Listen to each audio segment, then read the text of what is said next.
Good morning, good afternoon, ladies and gentlemen. How is everyone doing on this fabulous Sunday? We are here live at the Greater Philadelphia Open here on East Coast Darts. I am Troy Colin. We are getting our action underway right off of the bat. Got a great match here. I believe this is a top eight in the women's doubles 501 between Liz McCluskey and Laura Stankiewicz going against Jen Kochi and Betty Cunningham. Looks like Jen and Betty have won the cork. Yep. And getting ready to battle it out. I'm expecting some great darts here all day long. I want to appreciate each and every one of y'all for joining us here live. Brizzle joining us in from yesterday. Got Anthony Eugenia in there, Jim Adams, Clyde, you're in there, Mike Dillon, everyone else. And I said 501, but this is cricket. My bad. It's still early for me too, as we are bringing you this wonderful day of darts. We're going to keep pressing along. For those of y'all that were watching with us last night, I know you saw a great number of matches. We had a blast bringing them to you, and we are expecting nothing but the same throughout today. For everyone joining us again, Facebook, Twitch, YouTube, I see Archie from Archie's Darts, has joined us as well too. Good seeing you there, buddy. But we're going to get these wonderful matches going. Great form here. So what I'm going to do is also try and bring up to date just a little bit on some of the other matches that are happening. We've got currently right now women's doubles cricket and men's doubles cricket happening. A little bit later, we'll have singles for both men and women in the 501. So as we pull these all up, might take just a second because of the fact that, noticed that apparently last night Dart Connect did a bit of an update, which is throwing people off a little bit. Again, this is a top 8 matchup. One other team I know has moved into the top 8, and that is Tracy Firetag, and I believe it's double check on her first name. I believe it is Kim. Yeah, Kim Leduc. They have moved in. Others still battling it out. Abergel and Ritter, Irizarry and Almeida, Young and Irwin. These are all teams that have moved into the top 16. Tiffany Jazz and Christy Neal, Carl M. Oh, I'm going to try not to mess that name up. Warren Zniak, but I probably still messed it up. Rolfing and Harrison, O'Brien and Brittany Jazz, Erin Quinn and her partner Schaefer. Some of the different ones that have moved on into the top 16. But this is our first quarterfinal matchup that we've got here between these wonderful ladies battling through. I think I did a quick calculation of roughly 34, 35 teams, and I'll get the exact count from my producer Matt from this in a little bit. But yeah, we had a good number of teams here for the ladies showing up as early on in the match. Right now, it looks like Betty and Jen are hitting their numbers just a little bit better, but it is still a nice, close nip and tuck. And yes, Betty, I know she plays out of the Worcester Dart League, Minute Mitten Dart League. She's been throwing darts, and she goes around to a lot of the different tournaments, as does Jen. They like to travel around to the different tournaments. I've seen them throughout the years as I went and was able to see them as well. Play in person. And competed against competed against them a few times here and there. And their partners. There's Jen stepping up. They got a nice little point lead, looking probably close out the 17s. Yep. and then potentially moving over to 16s to try and shut those down. Again, for everybody joining us here, again, thanks. Don't forget to hit those like, share, subscribe, follow buttons that you got, whether you're watching on Facebook, YouTube, or Twitch. Help us out. All the great sponsors that we've got up there. If you got questions about any of them, reach out to us. I got my man producer Matt Forkin in my ear. Go ahead, Matt.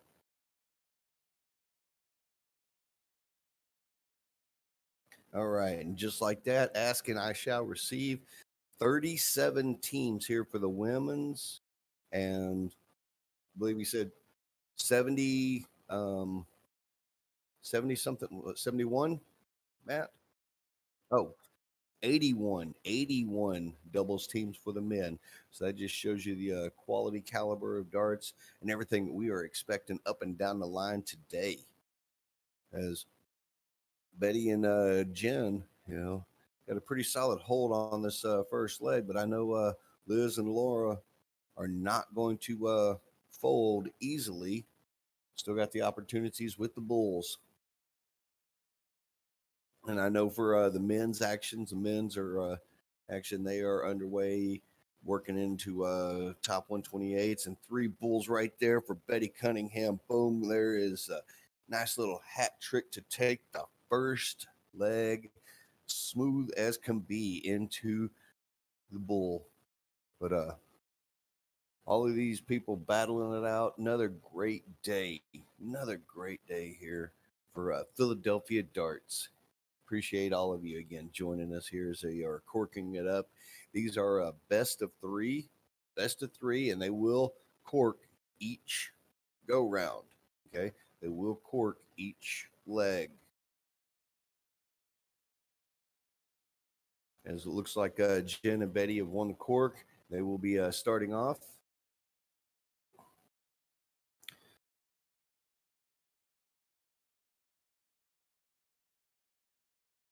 Only a single 20 there for Jen to start off. Let's see if Liz is going to be able to capitalize. She is able to go ahead and close off the 20s and fire in 20 points as well. Nice little start for Liz. But Betty, a 19 shooter, generally hitting those very well. She likes that lower portion of the board, I believe. But I know she is just as good quality of going up there and hitting the upper portions. We got JVK in the chats as well, saying, "Let's go, coach." I guess he's referring to Jen coaching. And don't forget, if you're there in the chats, follow along. Like to interact with you as well too, because it's not just about the darts. We love the darts. I also love having interaction with all of the fans here as well too.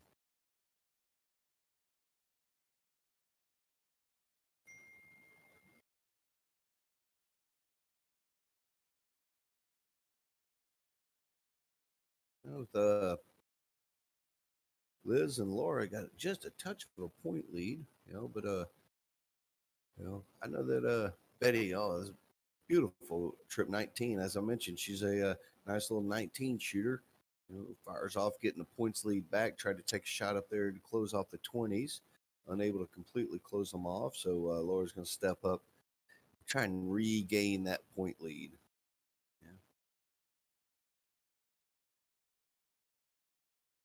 A little my counterpart on the booth, will possibly be joining in a little bit later. None other than Mr. Carl Edge himself. He stepped away a little bit yesterday because he had some family business, but he did state he was going to be working his way of coming back down today to try and rejoin in on a little bit of the commentary.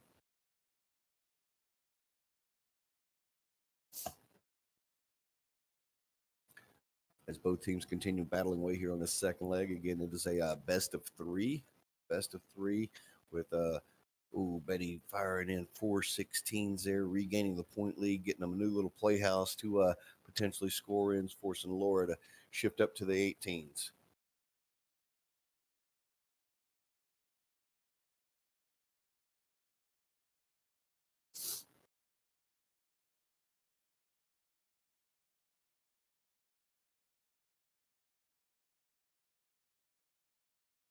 Some other matches going on around on the outside boards. Top 64 action. Yeah, I know a number of people last night we had the Arpin Army in the house. You know, he and his partner, Top 64, currently leading 1-0 in their match. Matt Arpin and David Walsh going against Michael Meadows and Frank Watkins. Other matches, Steve DeVito, the Chad, Michael Pito Jr. are up 1-0 currently right now on Jameson Ammerman and Patrick Drason.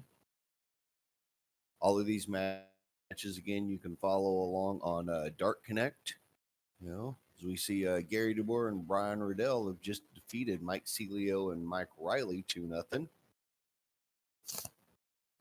Ryan Vanderwhite and Darren Young currently a 1-0 lead on Paul Forer and Stephen Krikorian. And oh man, that's a nice battle right here. Joey Logano and Dominic Pagnozzi playing David Philbush and Joe Hedrick, and they are currently locked up at one leg each. All of these matches, again, you can follow along on Dark Connect. But right now, our match here, it looks like Betty and Jen taking good control of the match. You know, working on points, trying to close out the 17s and 15s. Unable to do so at this time. You know, giving Laura and Liz a little bit of a opportunity to claw their ways back into the match.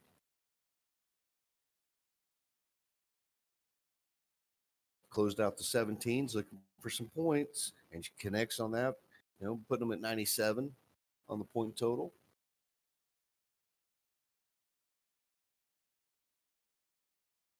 Again, outstanding job by the tournament staff, members of that we've got helping us out.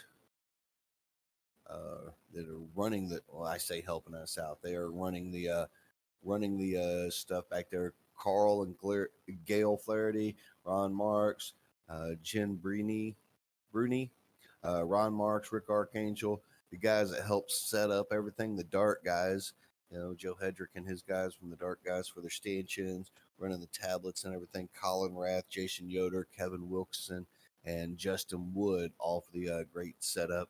You know, so that all of these players have a great, safe, comfortable location to throw the darts. And that us here on East Coast Darts, we can bring it to you live here for the 2023 Greater Philadelphia Open. As Laura's now looking to try and regain some points back on the 15s. Jen and Betty again wanting to close out those 15s. That's 3 solid darts right in there to close them out. So we're going to be forced heading over to the Bulls.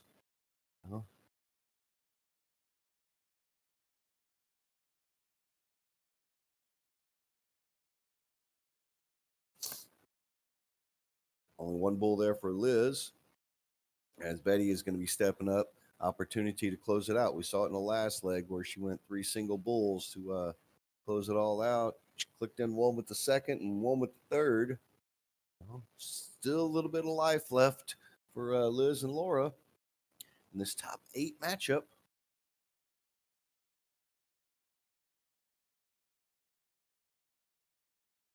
Great double bull right there. Just neat. Oh, I think that one just deflected out just a touch. Needed just a little bit more as Jen is stepping up, only needing 1 bull for the match.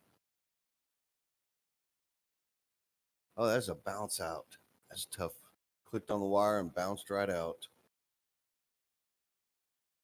Regrouping herself. And unable to find it. Jason Watt, the bearded dart guy, is joining us in there. How you doing today, Jason? Now, Liz, need a couple bulls here. You know, Nice double bull right there. Get ahead on the point total and decided to stay there instead of working towards closing anything out. You know, I like that strategy. Stay on the points.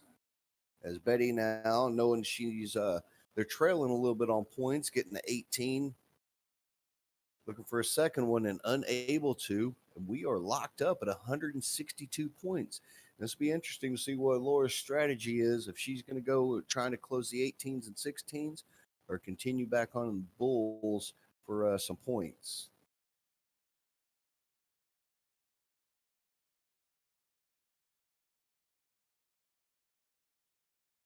It looked like, that first one she went right for the bull, and then she's deciding.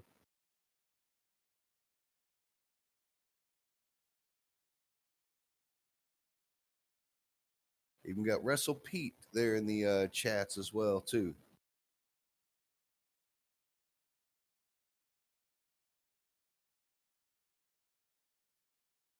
There's a little discussion there between Laura and Liz as Jen stepping back up, needing only one more bull. Just needing that one bull. And catches it with the second dart to take the match. Man. So congratulations to Jen and Kochi and Betty Cunningham. They will be moving on. That was a top 8 matchup. They are moving on into the top 4. And that other match I kind of mentioned to y'all that was going on between Joey Lanal and Dominic Pagnazzi going against David Feldbush and Joe Hedrick. I will let you know that Joey and that Lanal Pagnazzi has won that one 2-1. So they are going to be moving on. And I'll connect and work with my producer here to see who we have coming up next on the stream.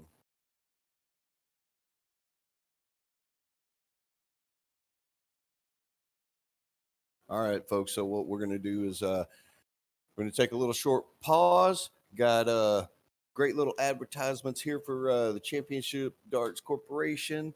One of our great sponsors. That we're happy to work with on a couple of times here. So I'm going to go ahead and kick it over to this wonderful little commercial for them. So Matt, go ahead and take it away, and we will be right back momentarily.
All right, folks, we are back, jumping on, getting ready to get a little bit more underway here.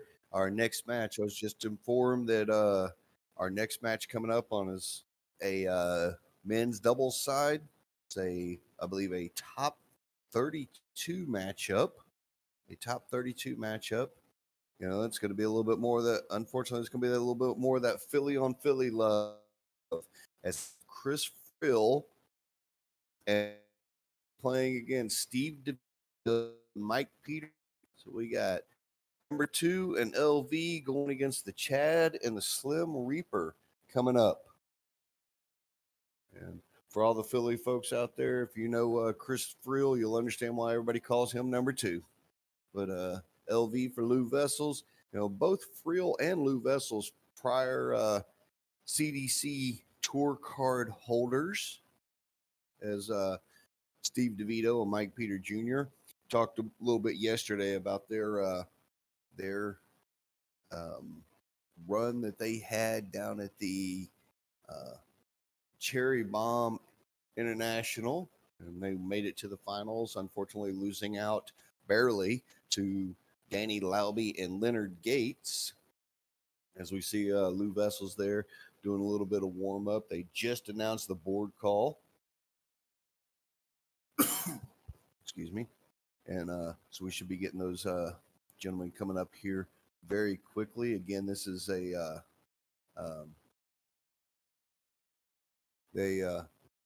playing here doubles cricket best of 3 for everybody joining. Thanks again for joining. Huge shout out to all of you fans of the darts. Chris Frill is now joined in, starting with the warm up. So there'll be 2 of them against Steve DeVito and Mike Peter Jr.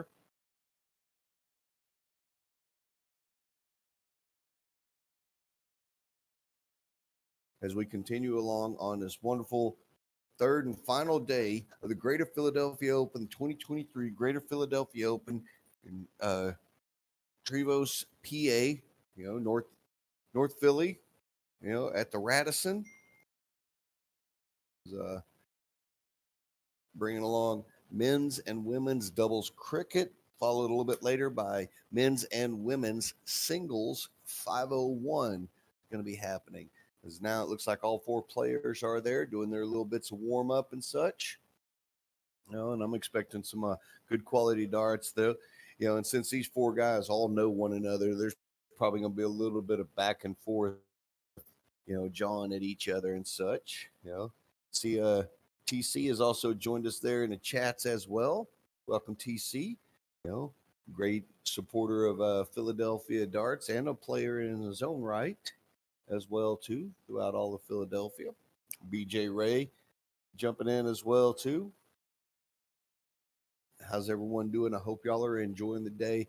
I know on Sundays, usually at these larger dart tournaments, Sundays might be a little bit rough for some people as they may have enjoyed their success. Yeah, that's a phrase we'll go with. They may have enjoyed their success a little bit too much on Saturday night, or it's just seeing good friends and having a good time.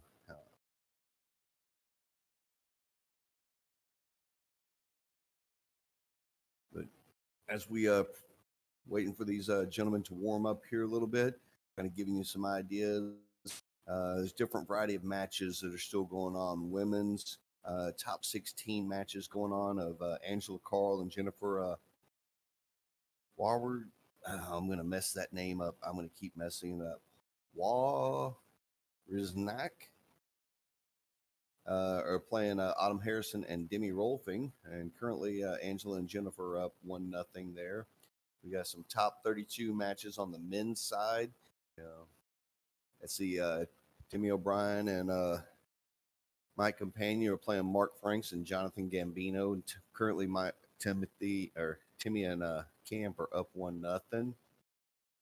Ryan Dreyer and Jason Crow playing Sean Mitchell and Cole Nielsen, with Ryan and Jason currently up 1-0. Scott's out there talking about Matt Arpin being a potential MVP, and the way that he has been throwing would not surprise me. They do have a good point system going. Top 64 men's side, I see Alfremenko and Eric Pavlik, Pavmenko as they call themselves, have moved on into the top 32. And it looks like these teams are getting ready. I think they might do a determining who's going to be shooting the cork first. But yes, at the end of today, we are going to find out who the MVPs, men and women, and each of the MVPs, they're going to be getting some nice little MVP trophies as well, too. The Ray Chesney, I believe it is, trophy, and the Stacy Bromberg trophy. So good luck to all of the players here, as it looks like DeVito and Michael have won the cork, and they are starting off. The Chad only with a single 20, as Chris Frill stepping up.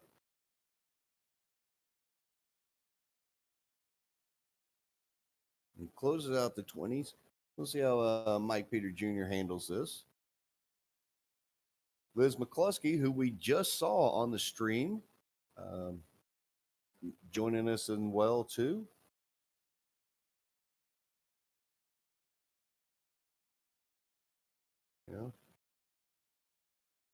Liz and her partner Laura had a good little run there in the top eights. We just saw them on the stream. It was a tough loss to a very solid team of Jen Kochi and Betty Cunningham. So great shooting by Liz.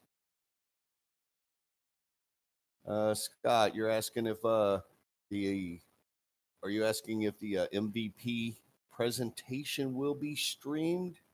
I will talk with our producer Matt to see if whenever that happens, if we're able to get a camera over there and hopefully even be able to interview both of them.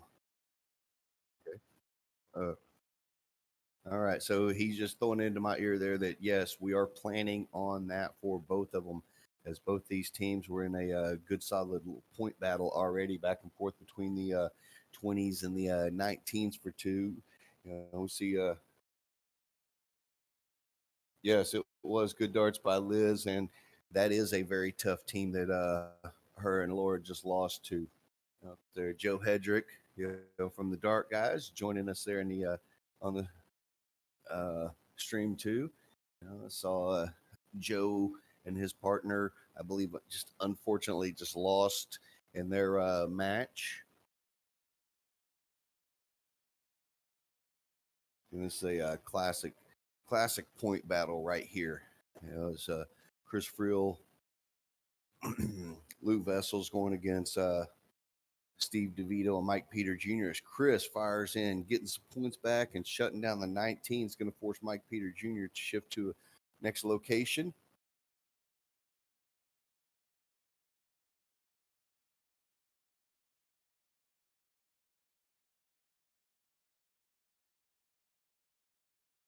He's able to close out the 18s, get a little bit of points. Lou again. Lou and Chris both, as I mentioned before, previously held their CDC tour cards. On this past weekend, or just on Friday, we actually just recently had the CDC Championship Darts Circuit Q School here at the Greater Philadelphia Open, which that was won by Joe Hedrick.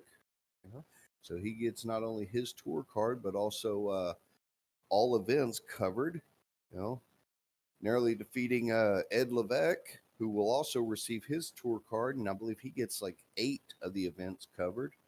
In third, fourth positions, also still getting their tour cards for the Q School were Johnny Kaczynski and Brian McKenzie. So great shooting by all of those. Congratulations for all of them getting their tour cards, and best of luck on this upcoming CDC circuit. The great organization run by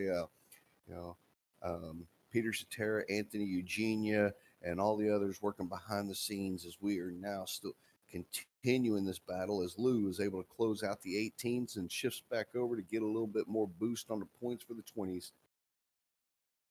As this match again, I'm going to double check on the setup that we've got going here, as you just keep battling. Got to double check. I think this is a top 32 matchup. I will. Yep, it is a top 32 matchup. As these guys continuing to battle their way out, everybody wants that title of being a champ at one of the big tournaments, whether it's doubles, mixed triples, everything else. We saw some outstanding darts last night. You know, outstanding darts last night. If y'all missed the finals um, that we brought you for the singles, men's singles and women's singles, you can always jump back on our Facebook, look over the items from yesterday.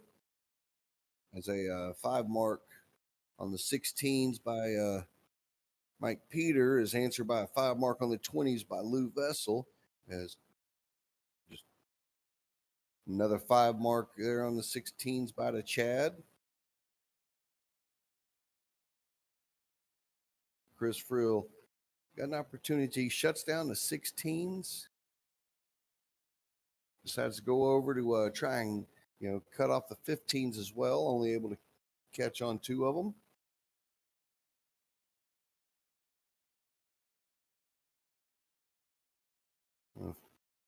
Gonna need some big darts here by Mike Peter Jr. And he does with a great little 6 mark on the 15s. However, Lou still got an opportunity to go ahead and shut those down.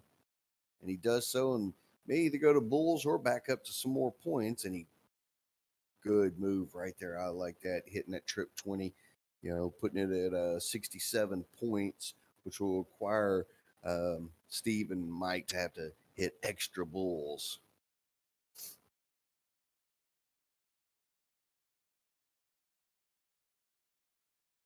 All of this again coming to you live. Outstanding work by our producer Matt Forkin here from East Coast Darts. Feeding the stuff, setting it all up. All I'm doing is I'm actually able to come to you live remote via Discord. I'm sitting in my apartment, temporary apartment that I got down here in Texas. Sitting back, drinking some coffee. I hope y'all are enjoying where you're watching, sitting. I know we had some individuals talking yesterday. They're sitting outside, having a little beverage and smoking cigars while enjoying the darts. I hope all of you are doing exactly the same wherever you're at. Tell your friends about it and everything else. That one? Okay.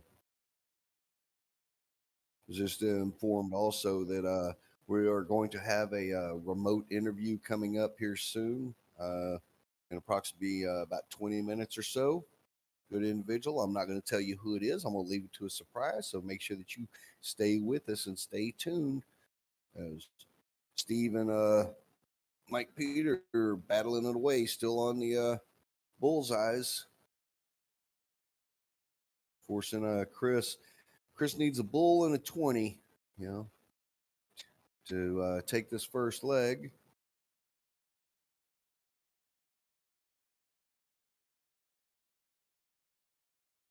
Oh, missing with the first 2.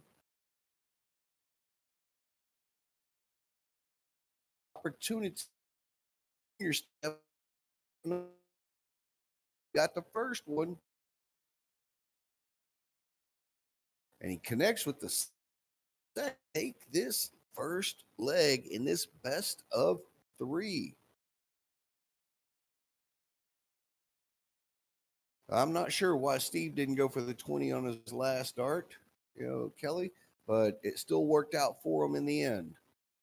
As they're corking, it looks like Frill and Vessels have won that cork, and they will be starting off. Yeah, I'm not sure why he didn't go for it.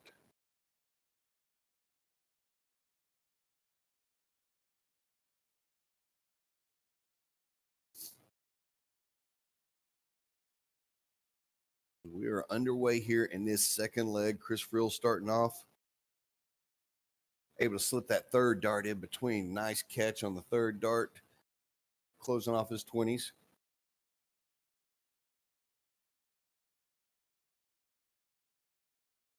But that was just a good little point battle back and forth.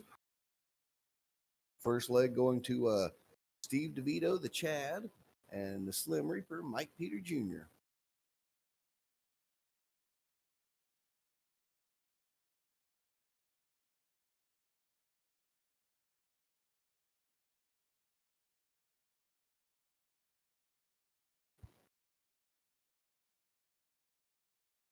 Again, throughout all the boards in the background, we've got other matches. 81 total men's teams.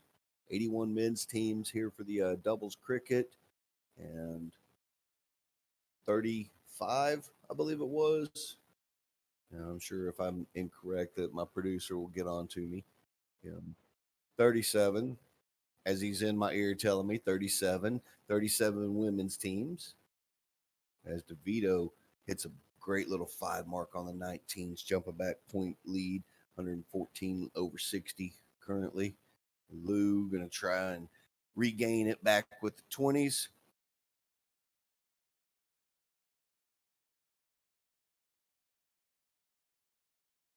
And he does so, hitting a 5 mark answer on the 20s.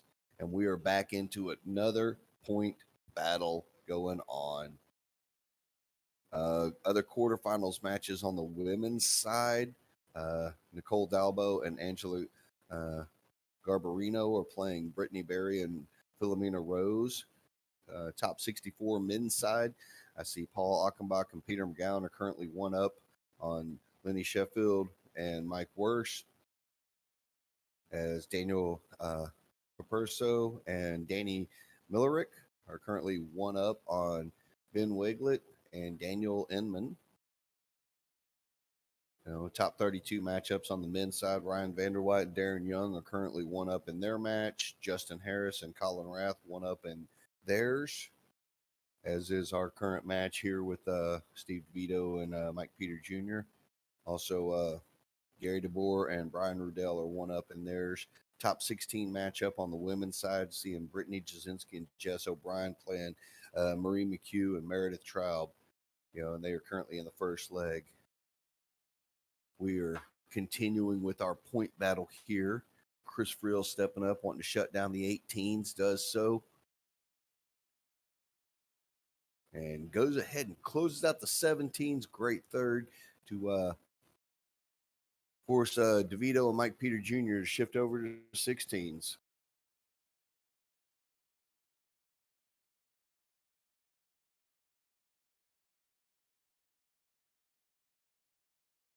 And all of these guys are great shooters within the Philadelphia area. I know that Lou Vessels and Chris Friel, both members of last year's Philadelphia Premier League, which was won by Chris Friel. Outstanding match.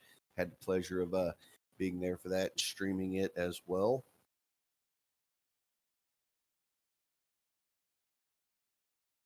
Unfortunately, a blank right there for Mike Peter, Steve DeVito team.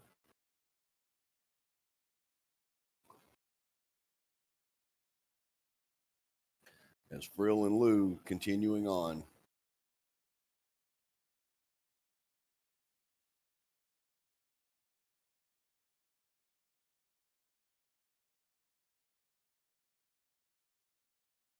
I know there's no quit in either of these teams. We saw that in the last leg where it looked like Frill and DeVito, or Frill and Vessels, were going to take a little bit of a commanding first round win. However, Mike Peter and Junior and Steve DeVito, they battled back, clawing back points on the Bullseyes. So we'll see if they're going to be able to do the same thing. I believe that's 3 Bulls there, as Chris is going to step up, needing only 2. Take this and level the matchup, and he does so with the first dart. We are locked at 1 leg each. We're getting ready to move into our third and final leg. Again, we are going distance, something we have seen a number of times, and that just tells you to the caliber of players, the quality that we've got bouncing around throughout this entire tournament. These people just battling it all out.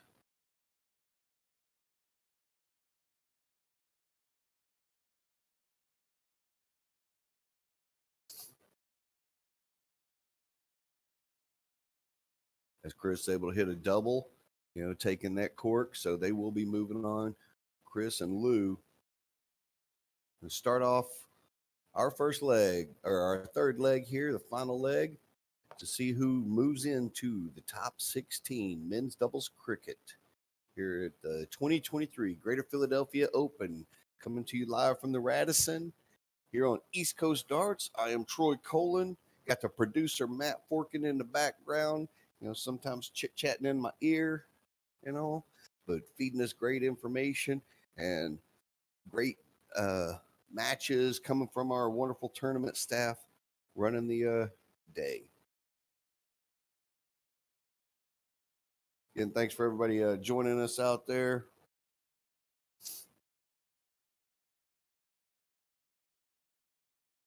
Don't forget, hit those likes, shares, follows, subscribes, all that other good stuff. As Lou, unable to close out the 19s, shifts back up, hits 20 for a little bit of points. We'll see if the nerves affect any of the players here in this third final leg.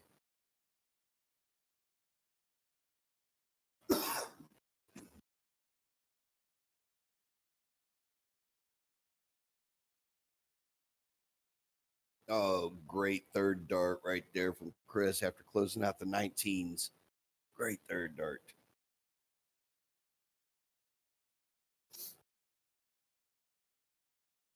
Good answer from DeVito. Good answer for mark of his own.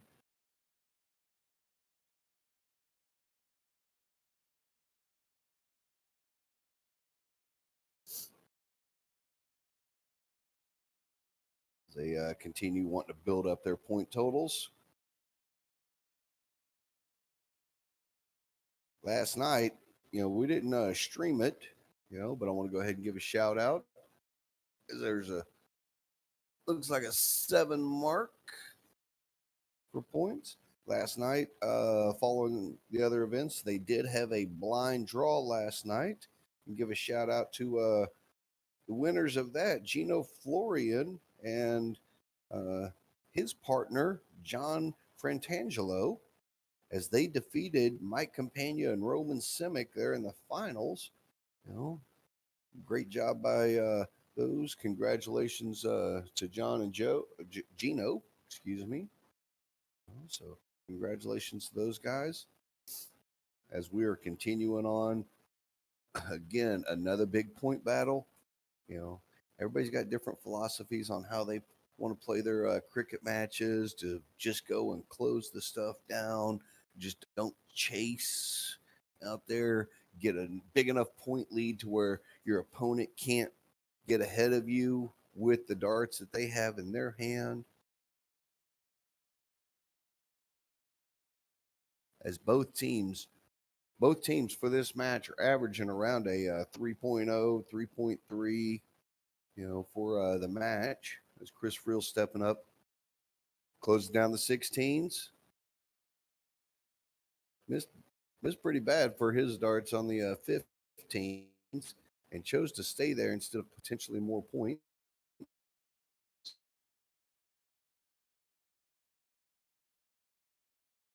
I believe the first dart is in the 10-10 and only 2 15s there for Steve.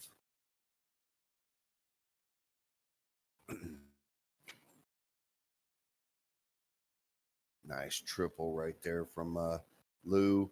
Single bull looking for a double for the match. Oh, just a touch high, but it's still great shot. 5 mark hitting the 15s and 2 bulls. And that is definitely putting pressure on Mike Peter to try and hit something to stay in it, and he is unable to. So Chris Friel stepping up, needing 1 bull for the match. And connects on a nice double with the second to take this. And these guys are moving on into the top 16. Congratulations to Chris Friel and Lou Vessels. They move on. Tough darts for Steve DeVito, Mike Peter Jr. Great run for them, making it up into the top 32. Camaraderie from all of them. Handshakes. That's a good thing about this game. You might have beat me on this one, but you know what? Another time I'm going to get you back. So I'm going to take a little pause with our producer to see who we might have coming up next on our match. So I'll stick around with us as we kick back over to the Dart Hall. coming to you live from the 2023 Greater Philadelphia Open here on East Coast Darts.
All right, ladies and gentlemen, we are back here doing a little bit extra the commentary and everything from the 2023 Greater Philadelphia Open, coming to you live from the Radisson here on East Coast Darts. And for everybody joining us out there on the Facebook, Twitch, and YouTube land, I got a special little guest. We're doing a little interview. He's looks like he's sitting in his car right now. I have none other than Mr. AVK himself. Andrew, how are you doing? What's up? What's up? Thanks for having me, guys. I appreciate it. I know we've been trying to get this together for a while. Glad to be here. Sad to not be there with you guys in person, but Well, I'm not there either in person. I'm actually sitting in my apartment in Texas.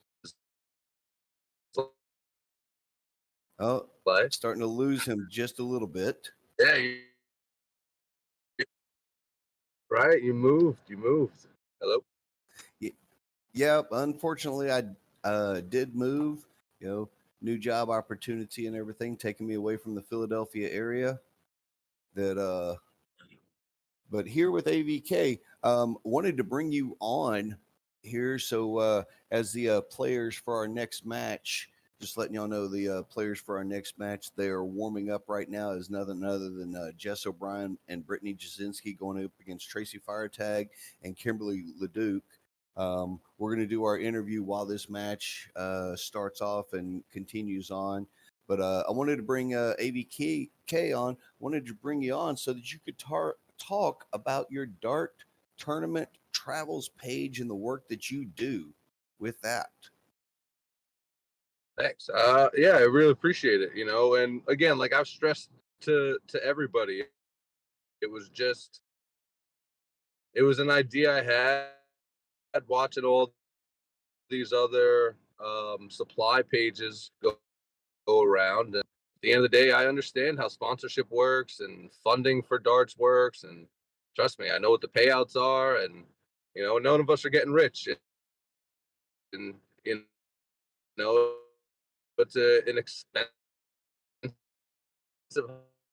hobby. You still, And yeah, putting you're this still kind together, a of lot of breaking people, up just a and I had a touch. lot of trials and error in the beginning. Okay, let me see if I walk outside. Do you think the outside would be too much background noise? I don't know. We can give it a try. While he's setting that up and potentially working towards the outside, for those that do not know, the dart tournament travels. What AVK does is he looks at some of the different tournaments, like here at the Greater Philadelphia Open. They calculate in the cost for rooms, also entry fees for the different tournaments and such. Then what he'll do is he'll set up a raffle to get the opportunity for people that you might end up getting a, say for instance, a $400+ cost coverage of what darts, the entry fees, rooms and such covered for a minimal amount. He does this all. It's nonprofit. He's not making money off of this, just giving that opportunity to the people out there. How do I sound now? Go onto his. Oh, that sounds a whole lot better. Sounds a whole lot better. Okay, great. Okay, but I was just telling the people a little bit about how the page works for them. As whereas, you've got you had entry opportunities. People could, purchase a slot that would cover their cost for the weekend. And when I had started this, we well, it's not much of a we, it's just myself, but I tried all different formats. We did it for, we do $20 a spot. We tried everything from down to 5 all the way up to 40 and just felt it out. And, I've stressed to everybody who's a part of this group that, as much as it's me doing it, it's them doing it as well. I'm constantly like, who wants to go where? Again, as a player, I know the bigger tournaments. I know what tournaments I would want to put my money towards going to. And those are, again, Philly, Vegas, Virginia Beach, the big ones we all know and love. Yeah. But yeah, I just saw that there was never really an opportunity for the regular guys. And I'm not the greatest player in the country, but I did pretty well in WADA. I was shooting, and anybody can have their given day. So my whole point with our tournament travels really came from, like, if I can take the financial pressure off of a weekend for somebody, hopefully their best darts can just shine through. Look at this weekend in the women's finals. I had in all the finals so far, I have Danny Capurso. He won. He was the first winner for Philly. He won the luck of the draw Friday night. I had Brittany Trumper and who else? Who did she play in the women's final? Let me pull that up for you real quick for the women's doubles final. Women's doubles 01. Yeah. Yeah, let me see if I can pull that up. Her and Ashley Oliver, I believe, were playing against let's see, I think that might have been was it Samantha Weber and Sam Weber? Yes, Sam Weber was another one. So her and Stephanie Werman. And again, now I only take it myself as, like, my points proven, taking that financial pressure off of a player. Clearly, their darts are shining through. They don't have to worry about, maybe they can have the extra few drinks. Everybody's money situation is different, Yes, it so, is. And it works out, as of as of the other day, because I haven't done a few with the new year and the holidays. I think we've had around 230 different or total winners. So we have numerous people who've won numerous times, things of that sort. Yeah, that's great stuff. And with his raffles for those spots, he doesn't do just one for a tournament. He will do multiple. I believe. What did you do? 13 total ones for the Philly Open? And then that I did 13 for the Philly Open this year, with losing a week for Christmas and New Year's. So I could have easily sent 20. I think we sent 13 or 14 to WADA. On average now, as we continue to grow, we're sending almost a minimum, I would say, of like 10 people to a tournament. And that's what I tell everybody. I try to stress, again, everybody's money situation is different. I've seen players come in and buy $100, $200 worth of spots and lose to the person who only bought one. So it's really, take a chance. We've spent $20 on worse things, but the more often that we do it, the more often we're sending each other. So, I mean, if you think about it, it's the potential of maybe you're stopping at a fast food place for a quick meal. For the cost of that, you could potentially get all of your room and entry fees covered for a weekend of darts. Yeah. How much does a bucket, usually cost you a night at the bar? Exactly, 15 to $20, depending on where you are. Yeah. Or we couple spend of $20 mixed on drinks. worse. And at the end of the day, what I found, what I've learned from other players is that I feel like this is one of those only situations, maybe it's just a rare situation, where everybody is always happy for the winner. Like, no one's like, oh, it should have been me. It could have been me. Like, the messages that people send me and the messages I see back and forth, like, oh, congratulations. I don't know if you remember last year, I had asked everybody, I was like, well, hey guys, like, I'm going to Philly too. Do you mind if I get in? And everybody was like, yeah, absolutely. Because I never get in them. I rarely do. I'll close it if it's sitting, but I haven't had the need to do that much lately. But yeah, I won. I won for Philly. And yeah, it was one of the first times, like, I got to feel that feeling. Everybody else gets to experience, like, watching it shuffle and then your name's there at the end. It's cool. Something different. I'm glad everybody likes it. Hey, real quick out there on this match that we got here with Brittany Jasinski and Jessica O'Brien against Tracy and Freitag and Kimberly Leduc. Currently, point totals, Tracy and Kimberly here in the first leg. They're up on points, only needing 3 bulls to go ahead and close out the match. But Brittany and Jessica battling it away. They've got bulls closed, but Tracy and Kim still have opportunities to point on them on the 19s and 16s. So we haven't forgot about the darts, folks. And I see in there, members of the Flight Brothers, Flight Sisters, cheering their people on. Even a lot of love showing out towards you from them, and also Alex Gaspari, showing out a little love towards AVK. We Appreciate all it, love Buzz. the work that you do. Hey, thank you, man. It's like I said, I traveled for work for a while, so it kind of took me away from the game, and this was my way to kind of stay, in the know, and it's like I said, it worked out for everybody. I have a lot of plans for it going forward.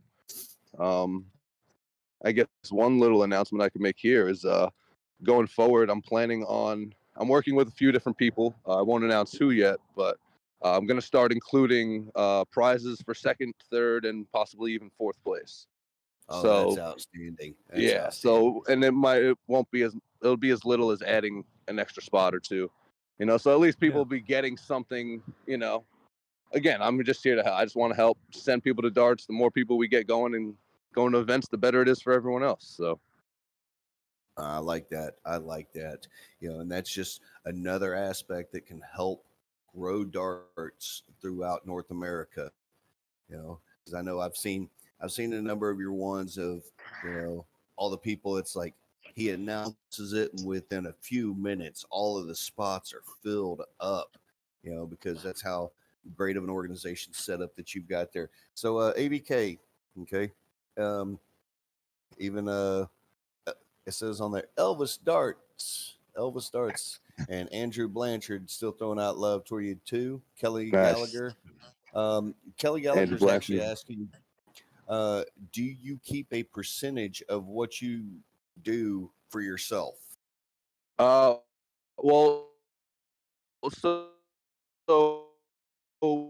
what we do is we do hold 10% from every pot for or planning for dart tournament travels in the near future. And Okay. it was also part of that big tax fear when they announced the $600 minimum, which they did renege. So that will not be taking into effect. But I'm also in the process of formally making it a nonprofit company.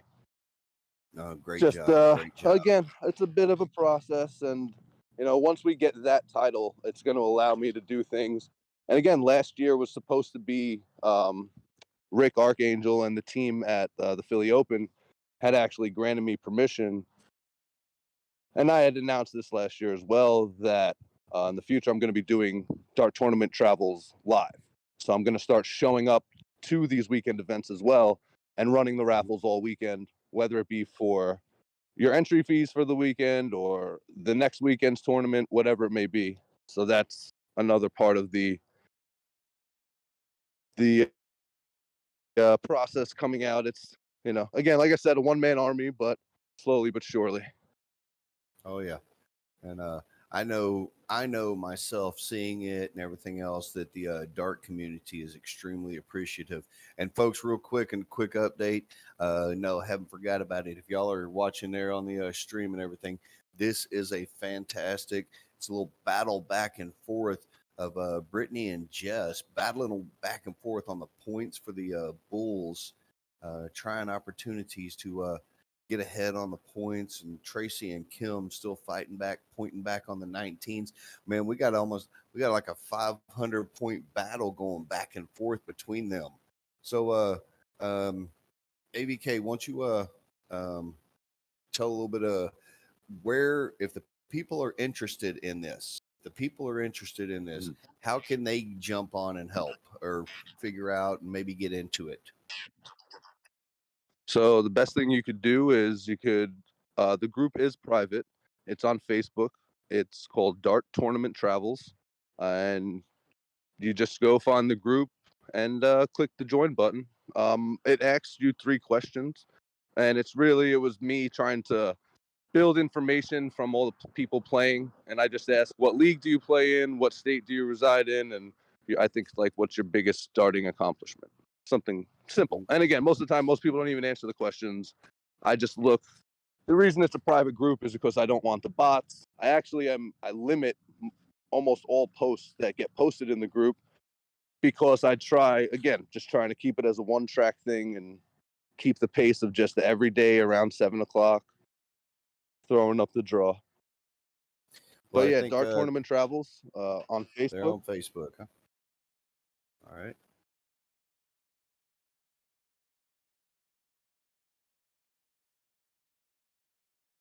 Yeah.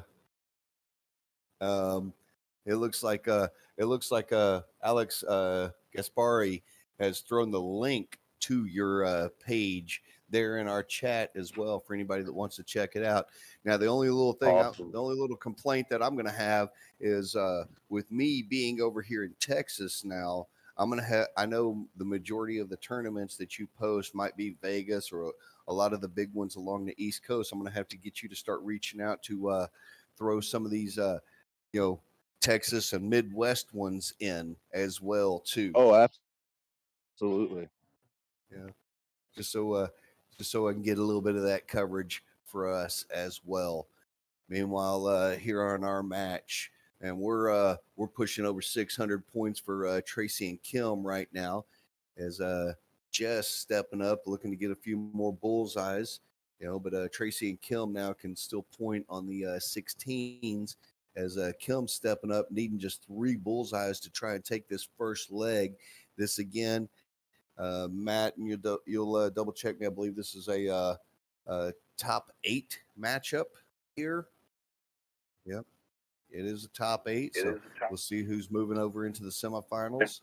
They continue battling away.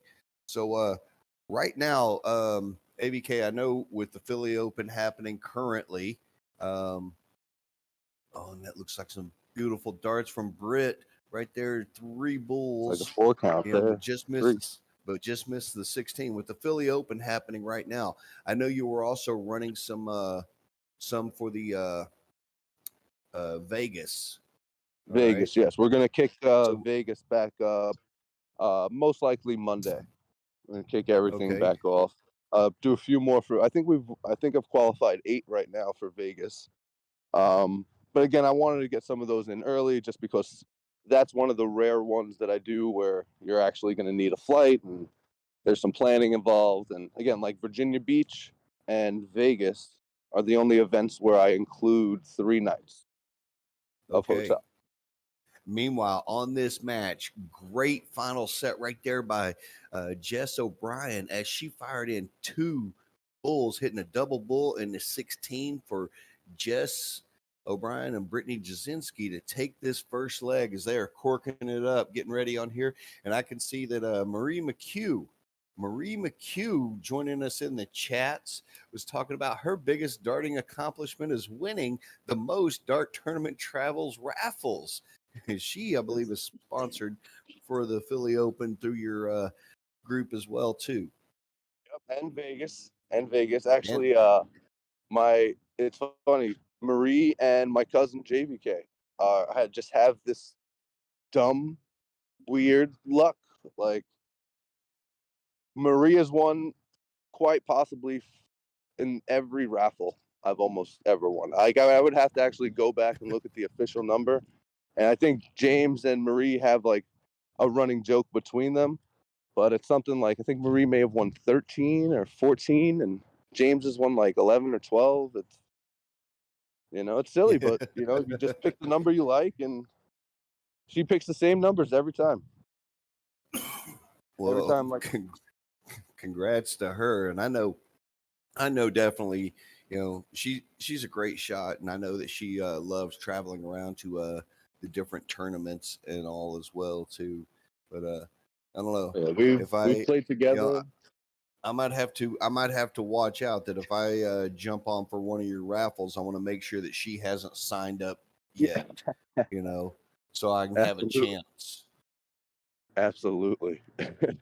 Or see if she's won already, because then you'll know you got a better chance. Yeah, that too.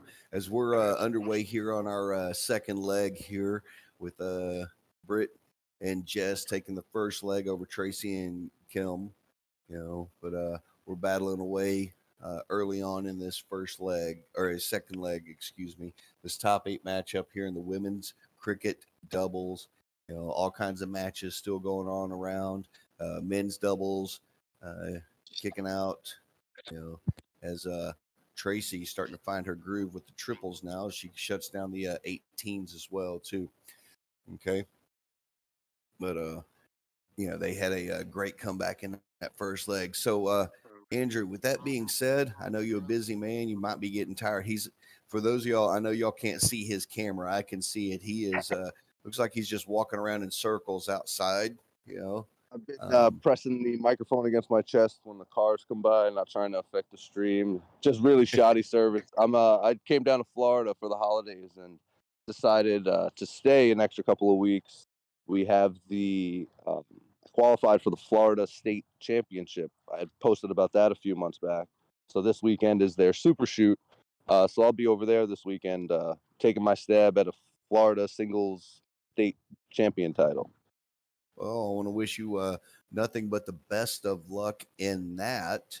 Appreciate it, brother. And we always appreciate again the outstanding work that you do with dart tournament travels and everything. And like I said, I'm going to start looking for flyers for some of the Midwest, tournaments and try and get you to start raffling some of those. It might be a little bit Absolutely, closer, and I want to get a little bit closer to get me. more involved in. I want to get more involved in soft tip as well, and so I've been talking to a lot of the more well-traveled players in soft tip, trying to see what events I should try and send people to there, and like what the path is for things like that as well. So, yeah, I just want to give a little shout out to the rest of the Flight Brothers, Flight Sisters, Flight family. They're all big supporters. You see them all out there all weekend battling away. And that's another big great shout out little to organization we've talked about too. Absolutely, yeah. And again, some people know of it, some people don't. It's Flight Brothers is something that we created a handful of years ago, and it was kind of just to a logo for a brotherhood that already existed. And there's no sponsorship, there's no money involved. We wear jerseys, in support of each other. We're there to score each other's matches. We're there to be a friendly face, in uncharted waters anywhere you go. So, yeah, it's a family, and as you can see, and everybody else can see, we're just spreading and just spread the good word of darts. And that's one of the things that we've kind of been talking about a lot with this too is darts is a family. Okay. Yep. There's so many different people from all around the country, all around the world and everything that we all get together, support one another as we continue on. So again, for everybody listening, it's AVK on here with the dart tournament travels. Also a member of the Flight Brothers, Flight Sisters organization. That AVK. Any last little things that you'd like to say to everybody? Be nice to each other. The nicer we are to each other, the more things will get done, and that's really it. Be nice to each other and listen to your friends and family. And let's continue love. supporting. Let's continue supporting one another as well too. So again, best of luck to you down there in Florida with their state championship out there. Thank you, brother. We'll have to see. Is that going to be on Dart Connect for us to be able to follow along? I'll shoot you guys an update as I know. They just changed the flyer within the last few days as well, so I'll get something over to you. Okay, we'll look forward to that so we can be able to follow along your progress. All right. So best of luck to you. Thank you for joining us here with the interview. A lot of love showing you towards you through our community there on Facebook and the others out there. So again, thank you for taking time out of your busy day. Thank you, brother. Have a great day. All right, you too.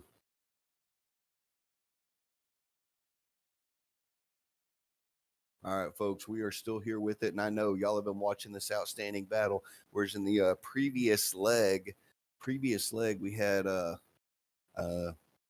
Brittany and Tiffany, or excuse me, Brittany and Jessica were pounding away the bulls to take this back, but it looks like Tracy and Kim now are hitting the big bulls to battle back here in this second leg.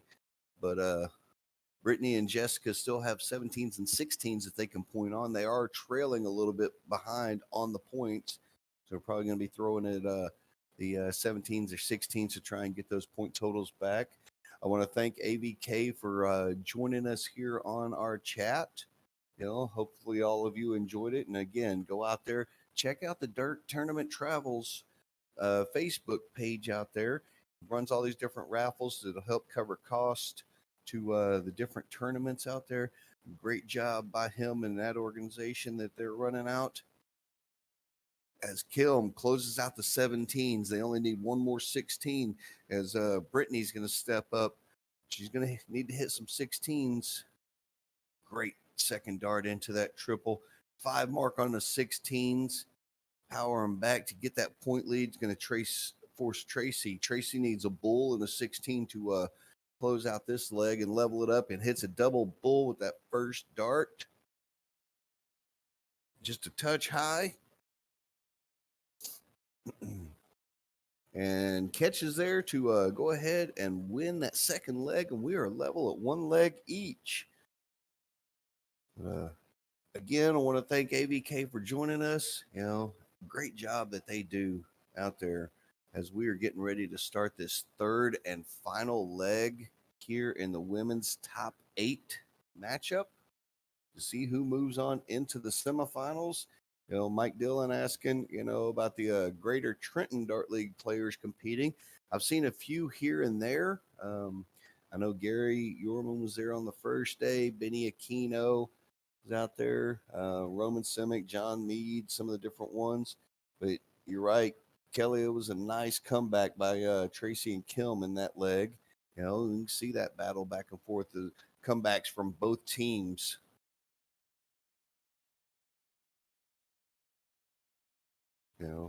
Just keeping it going.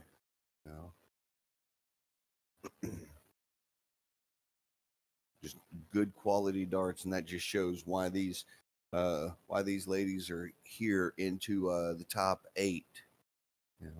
Unfortunate blank on the first by Brittany and Jess, as Tracy going to try and continue her solid hitting. She closes out the 20s.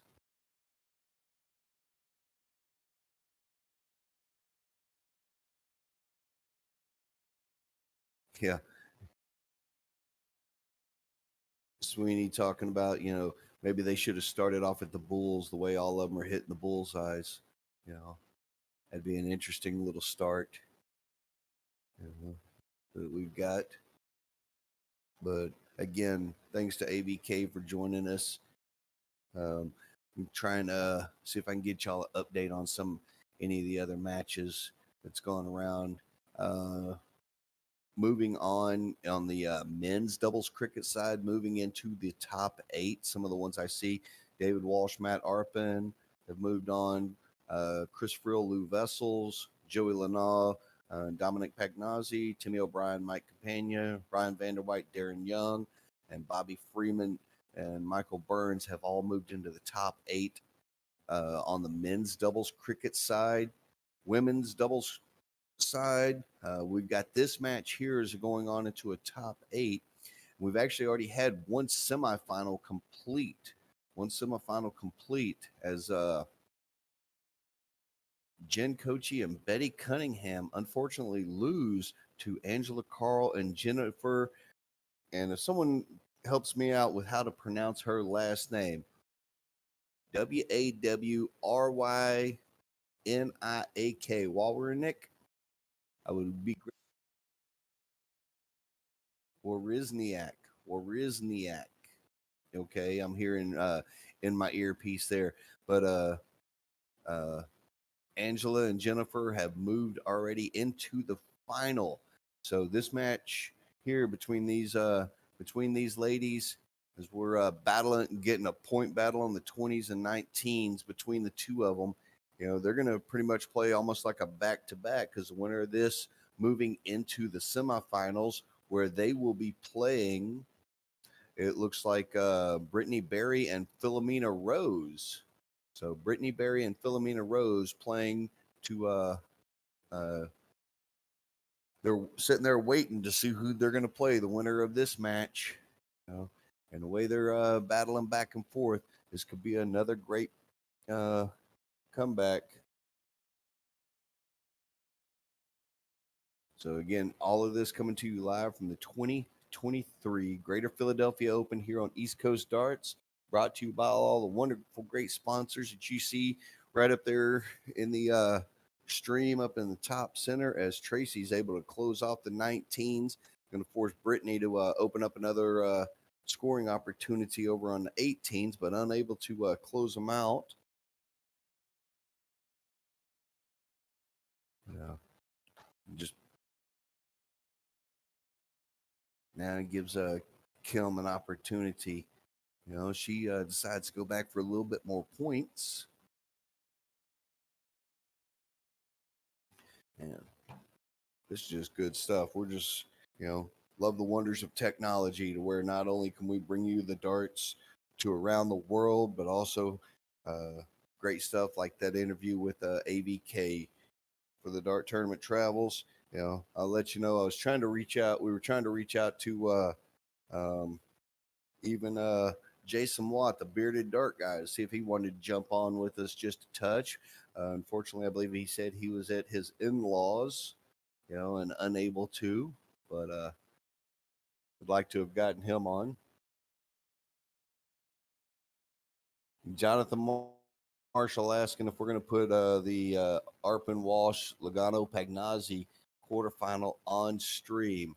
I am not sure right now. I know Matt's going to be working with the tournament staff to see what we can get up next for our streams, as it was a great 6 mark on the 18s by Brittany to get them back on the point lead, giving Jess now an opportunity to maybe shut down the 20s.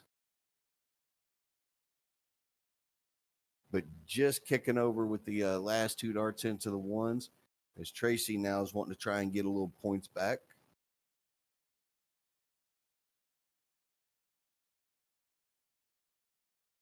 And if it's I wouldn't mind seeing that match between Arpin Walsh and Logano Pagnazzi myself, because the way that those guys are playing, I could definitely see, tons of 5, 7s, 9 marks, everything else cranking out, as Britt's able to close out the 20s, gets a couple of extra points on the 18s as we continue moving along.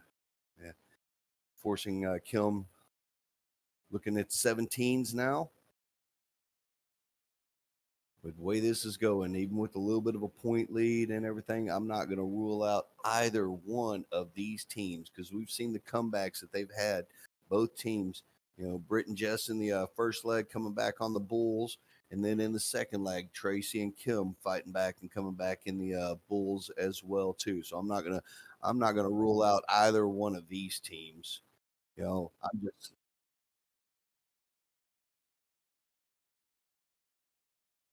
Okay, I was actually just informed that our next match that's going to be coming up on here is going to be Bobby Freeman and Michael Burns going up against Ryan Vanderwhite and Darren Young. That will be our next match up here on the board. All right. So for those. Okay, and then following that, I understand that we're going to be getting our women's finals for the cricket. Okay, so maybe we'll see Arpin if he's able to move on following, as Jess and Brittany,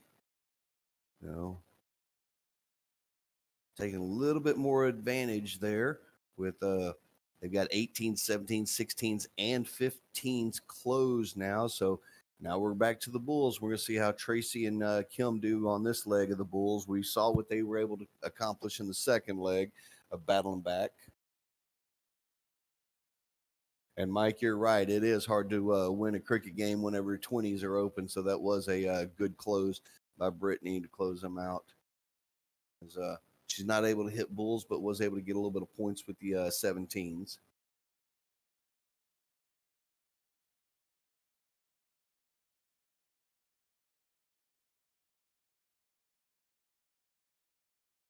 And again, the winner of this match will be going up against, in the semifinals, going up against Brittany Berry and Philomena Rose.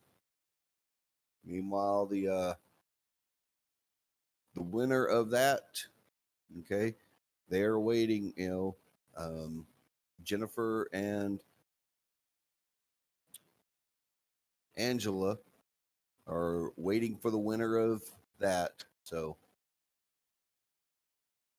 not able to hit any bulls, but hitting a trip 17, building up that point lead, well up over 100, making at least 5 extra bulls required for Tracy and Kimberly. We again seen it. I know that they can battle back. Seen it happen.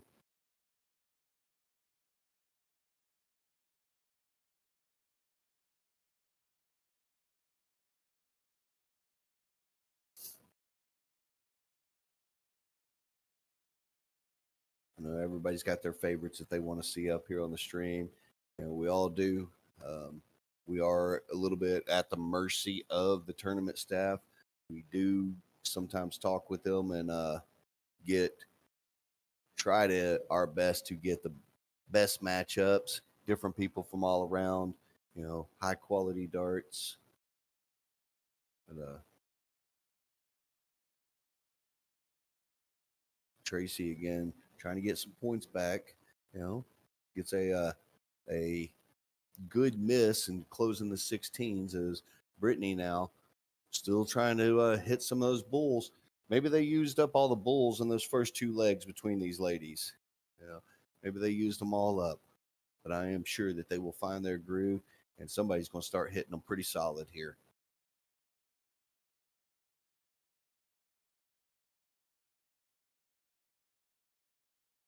The crowd all around back behind them, one's cheering them on, giving them good props. It's a little bit nervy here as Jess gets one in. Broke that ice. It might be all that they need. As Tracy again, connects and closes out the bulls. So unless Brittany's able to close this out at this leg, they should be able to start building some points back.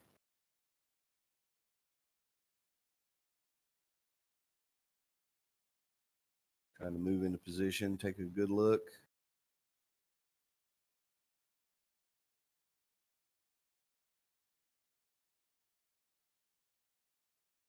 So, yeah, again, our next match, Bobby Freeman and Michael Burns going up against Ryan Vanderwhite and Darren Young. As Jess stepping up 2 bulls for the match to move into the semifinals.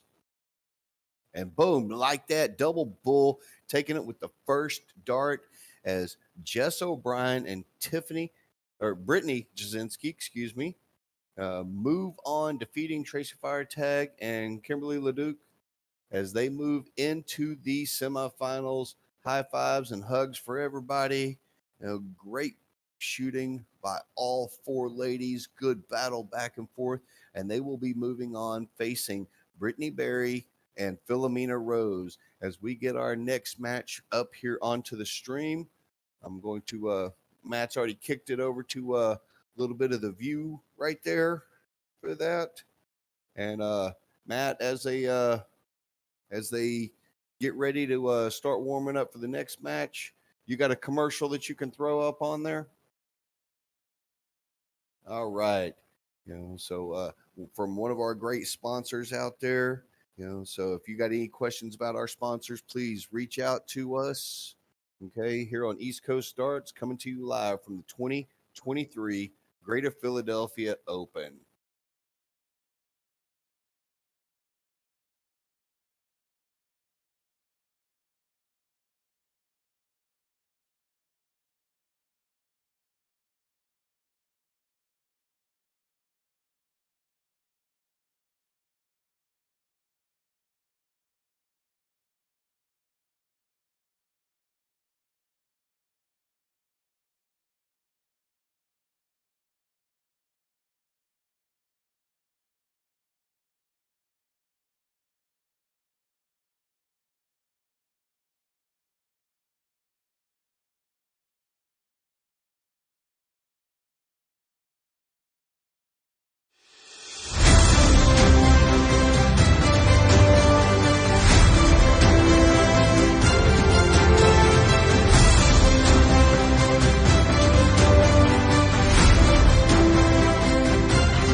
All right, ladies and gentlemen, we are back on here with the commentary. Got a great match coming up here. We got Bobby Freeman and Michael Burns, a couple of Northern Jersey, New York guys, going to be battling it out actually against one of their own with Ryan Vanderwhite and Big Daddy Darren Young. Okay, here this is and I'm going to double check all of my stats and everything as well. This is looks like a top 16 matchup. Or no, top 8 matchup here. Top 8 matchup coming up here for them to move. Winner will move into the quarterfinals. Now, I know earlier some people were asking, they wanted the Matt Arpin, Joey Lanau match. Well, Joey Lanau and Dominic Pagnozzi just defeated in the quarterfinals. So they're moving into the semifinals. They defeated Chris Frill and Lou Vessels. Meanwhile, Matt Arpin and David Walsh, they are playing against Brian Blankenhorn and Bob Miskey to see who moves up into the semifinals. So as this match, the players are getting warmed up and everything. The tournament staff was joking a little bit because they were waiting on Darren Young to show up, and heard Carl Flaherty make an announcement that they needed Darren Young to show up on the stream boards because apparently his fans are waiting.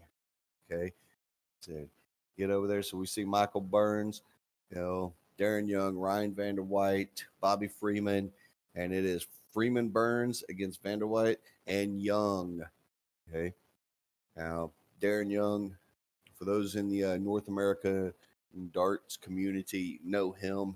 He's been a solid figure for years in there. Ryan Vanderwhite just recently won his CDC tour card previously, so he will be competing in that circuit. And then, of course, Bobby Freeman and Michael Burns, these two guys played each other quite a number of times up there in Northern Jersey, New York areas as they are corking it up, determine who is going to start the match, measuring it all up. As other things that are happening, I know women's semifinals, the other women's semifinals match between Brittany Jasinski and Jess O'Brien, who we just saw battle through a great match on our stream board here. They're playing Brittany Berry and Philomena Rose. The winner of that match in that semifinal will be playing Angela Carl and Jennifer W. Where's Naki? To see who becomes the women's cricket champs. As now we are getting underway here. It looks like Michael and Bobby have won the cork. Handshakes, props to everybody. Looks like they might even get a scorekeeper up there. We are getting ready to get underway. Bobby and Michael giving each other little props and praise. As Mike starts off with a nice little 5 mark, closing the 20s, a couple of 19s. Big Daddy's going to step up. Trying to, as a minimum, match. Wants to close off the 19s if he can, maybe get a little extra points, but unfortunately only just closes them. So it's going to be a matter of who's hitting the triples, who's hitting the doubles. Elvis is talking about he played Mike Burns once. It was a fast match, and this is going to be a good match here between them. All 4 of these players, I know I have played against them quite a number of times. Whenever I was living up in the New Jersey, playing up in that area, played against Darren Young a couple of times. That I know that this is going to be a fast-paced and high-caliber match, as we see. I was joking one time. It was at the Philly Open a couple of years ago. I played Darren Young, in 501, and he obliterated me with about a 95 average during that match, in which I actually felt like I was shooting pretty decent. And then as the tournament continued, I seen him throwing, mid 70, low 70 averages. And I kind of got onto him. I was like, you threw a 95 against me, but 60s or 70s and such against everyone else. He was like, well, plain and simple, the way you were shooting, I had to. So even though he beat me on that, I take that as a good compliment. As Ryan closed out the Bulls, and Mike followed right back with them and shutting them down. A little bit different strategy from all players. As Darren only able to find 3 singles. Yes, Frank, it is Darren Young and Ryan Vanderwhite against Bobby Freeman and Michael Burns.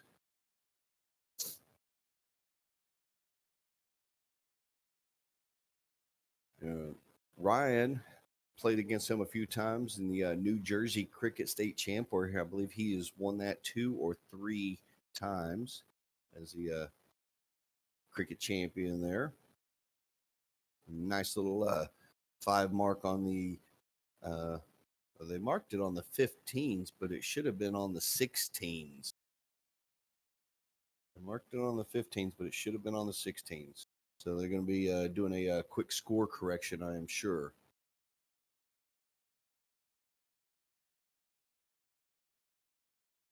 Yeah, they're just correcting it right now. It was a 5 mark on the 16s.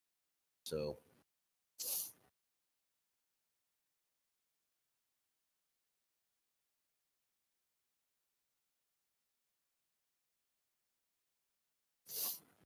there we go. Just getting those point totals back to the proper levels now as Mike's stepping back up, after 80 points scored. I want to try and retaliate. As Darren stepping up with the opportunity, he may go points, and he does, back to the 16s for more points. Probably just a few too many numbers open that Bobby and Michael could point on.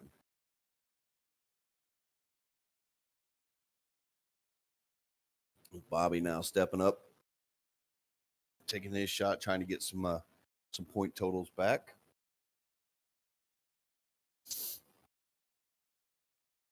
Only able to hit 2 singles. We'll see which way Ryan goes with this.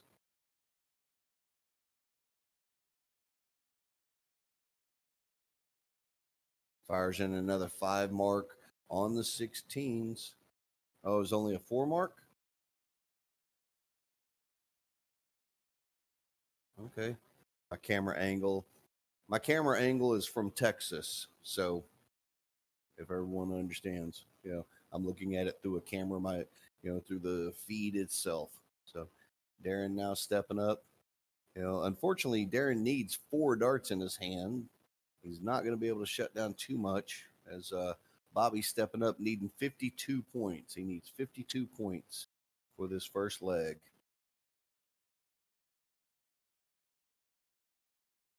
And 3 fast singles will take care of it as Michael Burns, Bobby Freeman taking the first leg in this best of 3.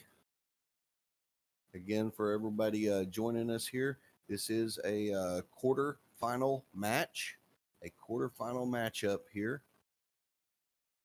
As again, still the women's events in progress. They're trying to move into the quarterfinals. See if I can see any of the other updates out there.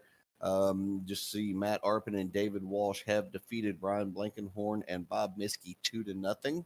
Another quarterfinal matchup happening on one of the outer boards is Timothy O'Brien and Michael Campagna are up 1-0 on Johnny Kaczynski and Anthony Rolfing. So that's other quarterfinal matchup happening. On the women's side, women's semifinals for cricket. Brittany Jasinski and Jessica O'Brien are up 1-0 on Brittany Berry and Philomena Rose. And the winner of that, they're going to be playing against Jennifer and Angela, who have already progressed into the finals. As we get it underway, Mike Burns, Bobby Freeman starting this off. And very similar to the way he started off the previous leg with a 5 mark closing out the 20s, killing off a couple of the 19s.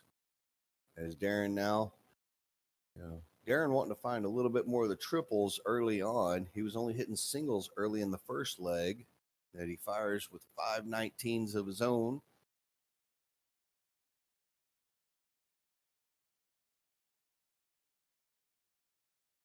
And Bobby answers back with 60 points and closes off the 19s. So good work by him.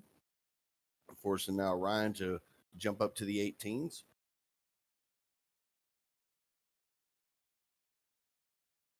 I hope everyone is enjoying the darts here from 2023 Greater Philadelphia Open here on East Coast Darts. I am Troy Colin. Got the producer Matt Forkin working all the little buttons and bells and whistles in the background as Mike fires off another 5 mark, closing out the 18s and hitting the 17. For everybody joining us out there, Facebook, Twitch, YouTube, and everything else along those lines, we appreciate all of you showing up, joining us. Don't forget to hit them like, shares, follows, subscribes, notifications so that you can see when we are live each and every time. As Darren fires back with 5 17s of his own.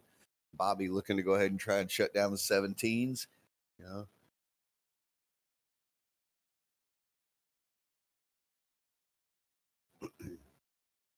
Just deciding what he's wanting to do with that third dart, and he goes ahead and closes them all out. A little overkill with that extra triple. As Ryan now, at this point, last leg, they were shooting at bullseyes, but Ryan deciding at this point to go a little bit more traditional route towards the 16s.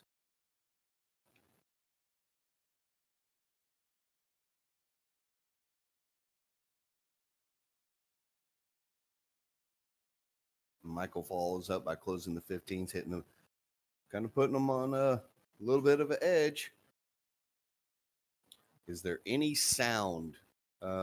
If you're not hearing my voice, then you might want to recheck.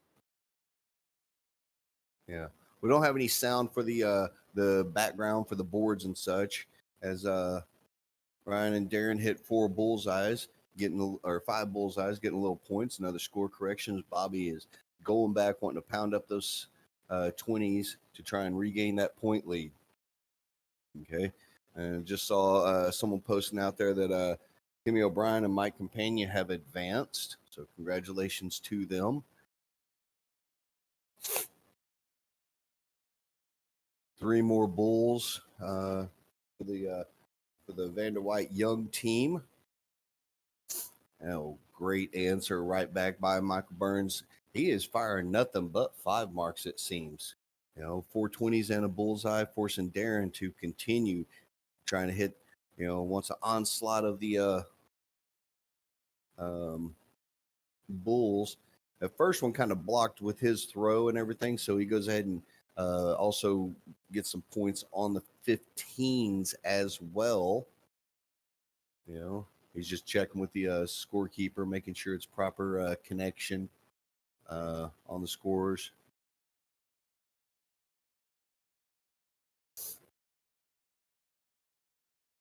And Jay Peter, hopefully that you're able to hear us now while you're sitting on your, down in Miami relaxing. Yeah, they're working on that. Got that score total set up. 2 15s, needing 2 bulls, but only hits 1. Still another opportunity. Ryan and Darren trying to claw their way back in, needing bulls an 18 and 3 20s.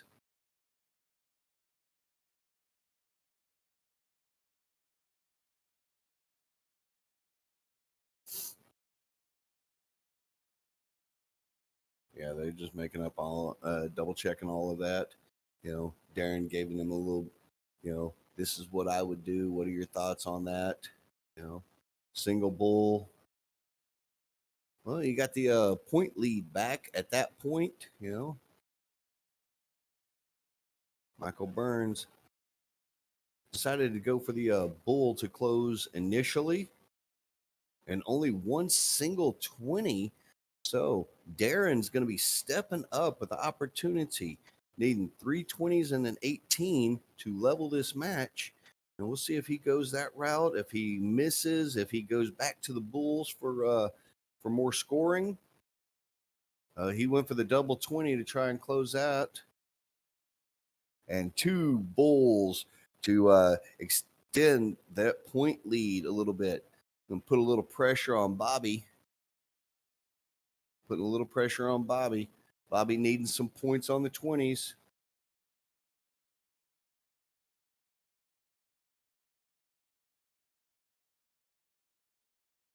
Three solid 20s, 60 points scored, gives them a little bit of an advantage. But Ryan's still with that opportunity, needing a 20 and 18 and a bull. You know, and someone asked him, was that Michael's first miss? And it might have been, as he's looking at the 20, and boom, just like that, they battle back to level this up at 1 leg each. 250 points scored for Ryan and Darren on the bullseyes. Yeah, it's a matter of little bit shake on one little miss here or there, and can definitely affect, if you're only hitting a single here and there compared to your opponents hitting the triples and the bullseyes. As both of them are corking back up, look like both of them hit single bulls, so they're going to recork again. Again, they cork every leg for this as we are going the distance here, this third and final leg, top 8 matchup. We're going to move into the semifinals, and it looks like Mike Burns, Bobby Freeman will be starting this crucial final third legs. Mike J. Peter talking about 80 and sunny, but not too hot out, plus kicking the soccer ball around, with his kids.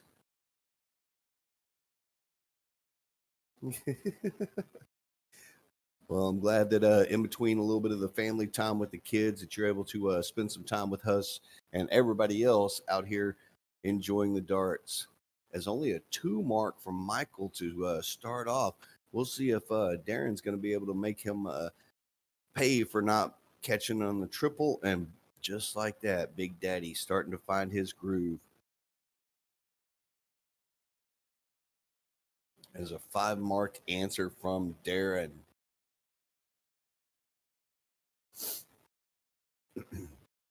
Bobby looking for 19s, but only able to catch 2 of them.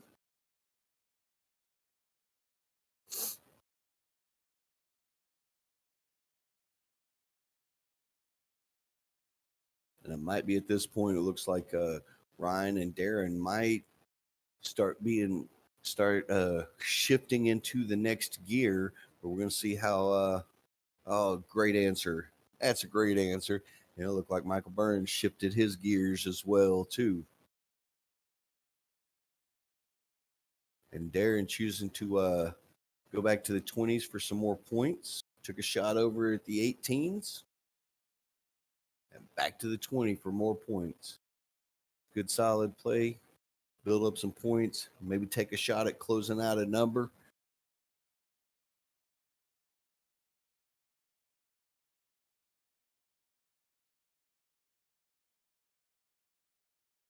And Bobby throwing up a blank gives a prime opportunity for Ryan and Darren to extend their advantage in this. If Ryan's able to find the 18s, and he does so, closing those out, which will force the others to find another scoring opportunity.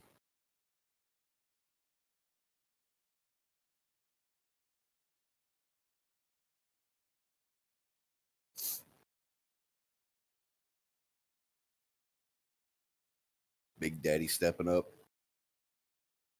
I want to go ahead and close down the 17s. And Darren has been a great representative of North American darts throughout the years, competed on the big stages over in Europe, competed in the Worlds. I believe he also is the one that, for the first time, retired Raymond van Barneveld but as he is. Oh, great answer by Ryan. 7 mark, getting points, putting all kinds of pressure as Michael wanted to try and claw back in.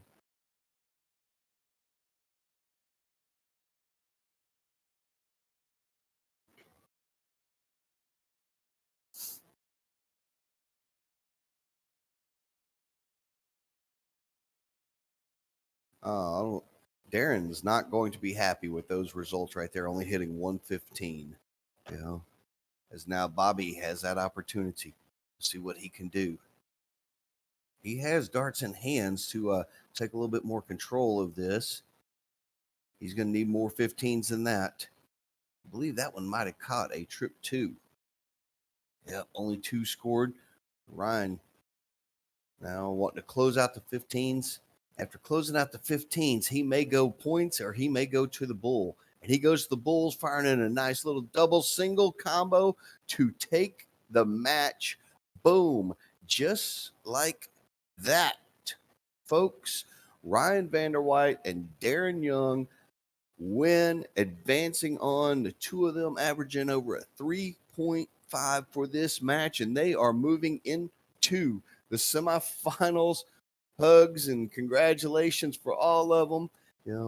So congratulations to those. And I believe, as Matt was telling me, our next match that'll be coming up should be our women's finals.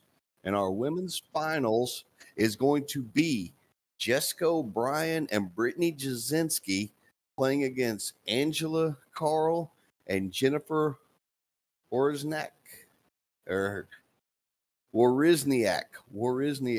One of these days I might get that name correct. But I'm looking forward to that, the women's doubles. So I'll kick it back over real quick to Matt as the players are going to get their call-ups. And Matt, you got some more advertisements for us to run? Okay, so with that being said, again, stay with us, folks. We're coming to you live from the 2023 Greater Philadelphia Open here on East Coast Darts. I am Troy Colin, and we are going to be bringing you some great stuff coming up. Don't go anywhere, folks. We will be right back. Enjoy these commercials from our wonderful sponsors.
All right, folks, we are back here with our finals in the women's doubles cricket with Angela Carl and Jennifer Wozniak.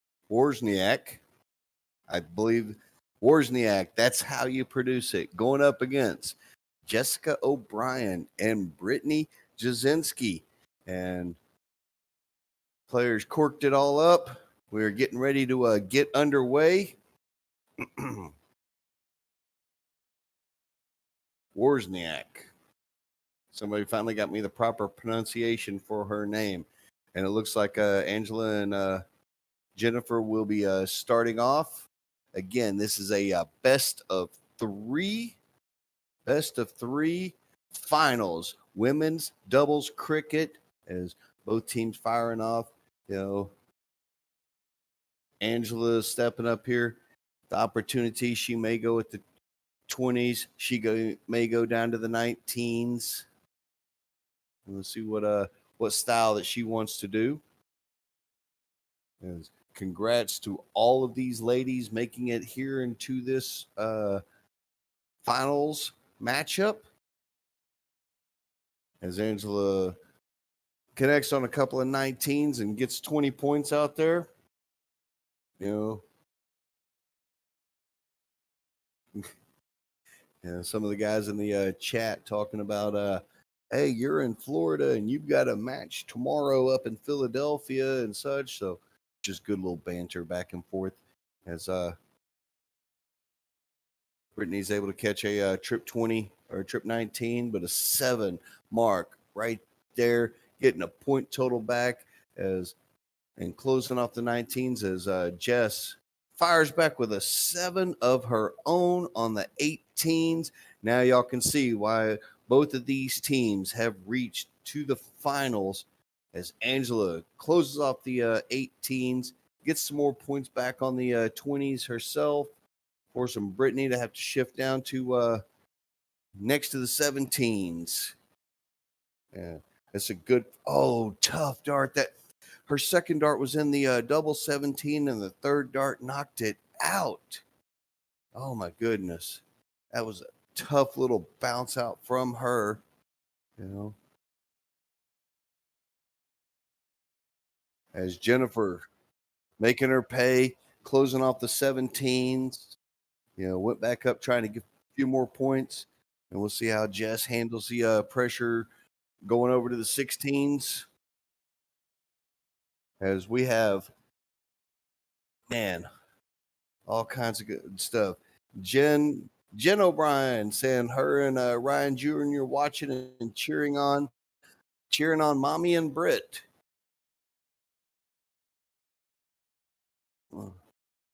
We also have other actions happening around. Men's and women's singles 501, I believe, are underway as well. But this is right now all about the finals for the women's doubles cricket finals here, coming to you live from the Greater Philadelphia Open out of the Radisson Hotel. I am Troy Colin, bringing it to you live here on East Coast Darts. Got my producer Matt Forkin in my ear, you know, passing along information, you know, to get everybody involved. You know, just seeing good quality darts from all competitors. I hope that all of you watching are enjoying, whether you're sitting at your place there in Philadelphia watching from, you know, Florida, like Jay Peter, Mike Dillon's out of Arizona, AK down in Florida visiting his family, as Brittany firing in at 17s with a great 5 mark, or excuse me, the 15s, a 5 mark on the 15s. You know, both of these teams currently averaging well over a 3 currently, as Jennifer is able to get a little bit of points back. You know, we'll give Jess an opportunity. She may shoot at the 20s trying to close those, or may stay on the 15s to get more points. You know, 2 single 20s so far. And boom, just like that, closes out the 20s, putting a little pressure on Angela, as she is going to, you know, attempt to close the 15s. And now it's a matter of bull shooting. 3 bulls required for Brittany to take this first leg. Looks like a 1 in there with that second dart. And Jennifer stepping up. They need 4 bulls. They need 4 bulls because they are behind on the points and not able to catch one. So we'll see how Jess handles this, needing only 2 bulls. She's been throwing pretty solid in this entire leg. Just trying to regroup herself, refocus, but not able to connect. We saw previous matches to where these women are battling, hitting back and forth on bulls, on points, everything else for at least for Brittany and Jess. We'll see if they're going to be able to continue that streak on the bulls here with this match as well. That's just outside, I believe, that first one. Looks like she caught us one with the third dart. Bringing them just a little closer, though, but Jennifer still has opportunity, needing 4 bulls for this first leg. Not able to do it this time, but does hit a single as Jess is going to step up, needing 1 bull to try and take this first leg.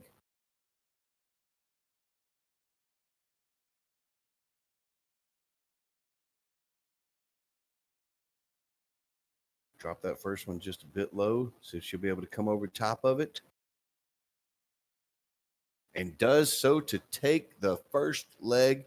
Jess O'Brien and Brittany Jasinski taking the first leg in this best of 3. I'm sure Jen and Ryan Jr. are cheering right now for them as Mommy hit the winning dart in that first leg. And now they will be moving on, corking it up here for the second leg.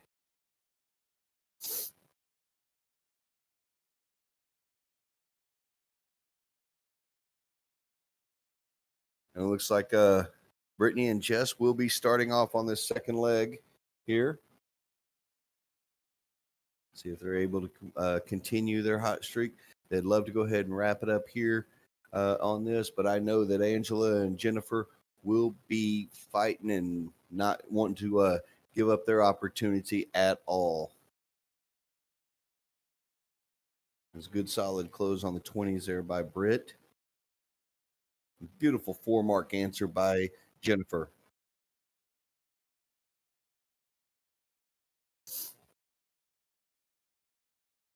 Solid, again, solid darts on all of them, by all players. Another 4-mark answer on the 19s.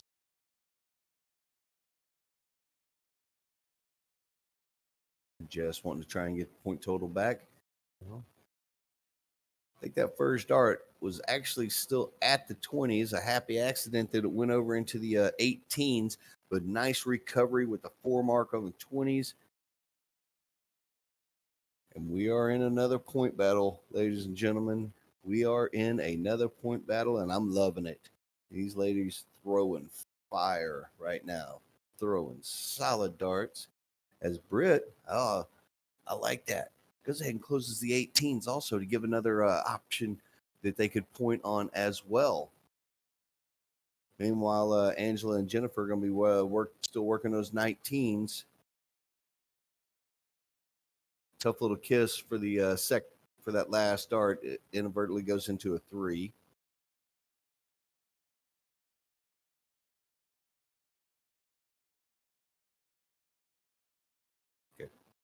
And I was just reminded on this that Brittany and Jess, why they're battling away so hard, is they are trying to retain their title because they won the women's double cricket last year here at the Greater Philadelphia Open. As Britt, great trip 20 right there, try to close the 19s and back up for a 6-mark on the 20s. Big darts there from Brittany Jasinski, putting more and more pressure on Angela and Jennifer to try and battle it back in. This gives Jess now an opportunity. She may shoot down at the 19s to try and close that out, and she does so with the first dart. Unfortunate 3 with the second. And back up, trying to get a few more points.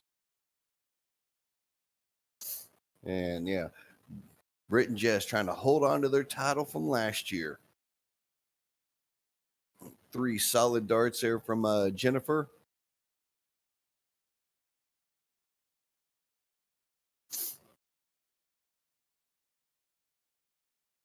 As Brittany is able to finally close out the 19s, which now is going to make Angela possibly shift over to another number like 17s. But just pushed all 3 of those, unfortunate, to the left into the 3s. Is this an opportunity to extend their lead?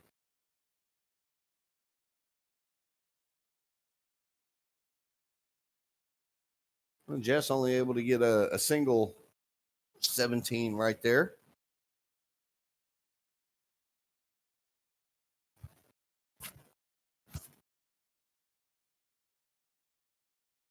And a great 5 mark answer there from Jennifer, regaining a little bit of the point lead. And here comes Britt closing out the 17s, getting the points back. Told you, it's just back and forth, folks. Just back and forth. You know, take a little point lead. Someone comes back, answers, closes it out. There's a 4 mark answer from Angela.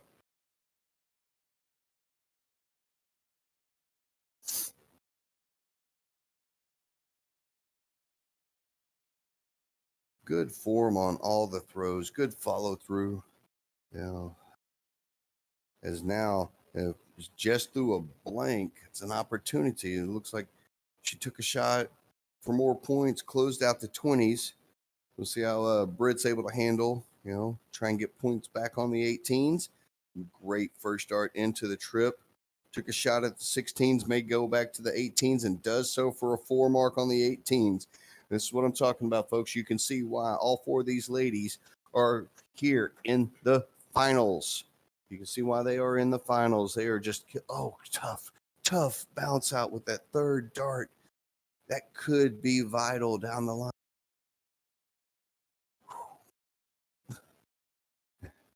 I'm getting excited. I could barely contain myself here in my seat watching this points flowing back and forth on the points.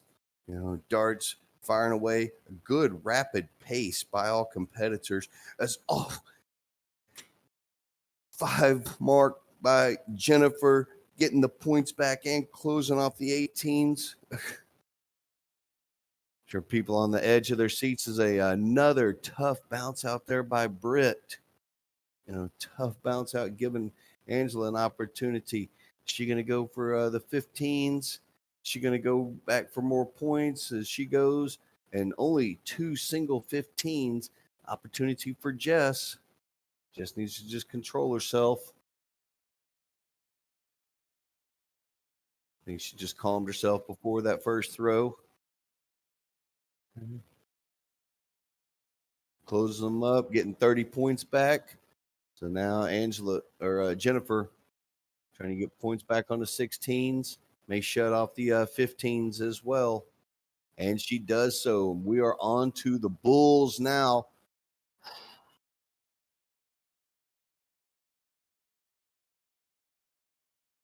That's a 4 bull shot right there for Brittany.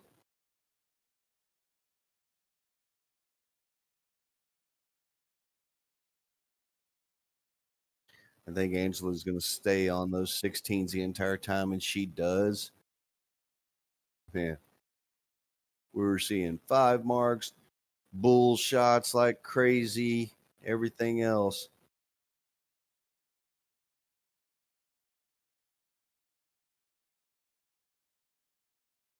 Tough shot there by Jess, as Jennifer now has got an opportunity, needing 3 bulls.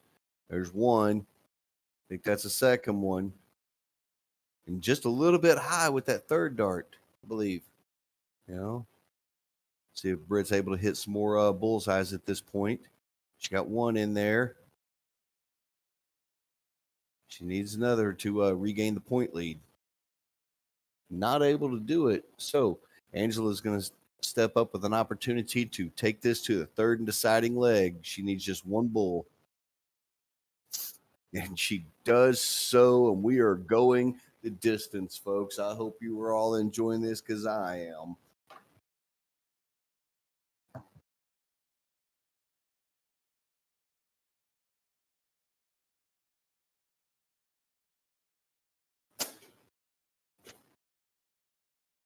All right, folks.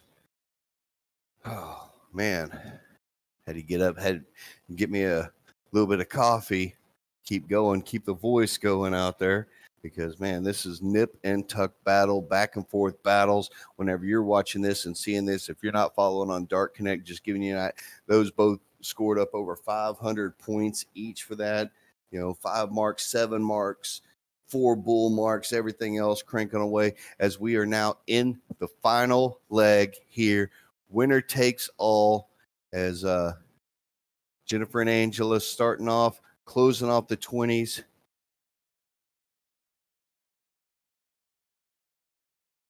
Yeah, looks like Jess starting off and closes off the 19s. You're right, Kelly. This is a great battle. This is a great battle back and forth. And look at that. We got not only the bearded dart guy, Jason Watt, joining in because he's enjoying watching his wonderful darts, but we also got none other than the man himself, Mr. Alex Spellman, watching. Best of luck to you over in Europe, Alex, for going over there for the Q school. Want to wish you the best of luck out there. I hope that all of you are enjoying the darts here that you are seeing here between Angela Carl and Jennifer Wozniak going up against Brittany Jasinski and Jessica O'Brien. The final for the women's doubles cricket battle back and forth. We are in the third and final leg here in this championship game here. Both these teams have been battling through. I believe we had 37 total teams here at the Greater Philadelphia Open. Bringing it to you live here on East Coast Darts as Angela and Jennifer got a little bit of an early advantage, but a beautiful 7 mark. Brittany Jasinski is throwing some heat. She is throwing some heat right now.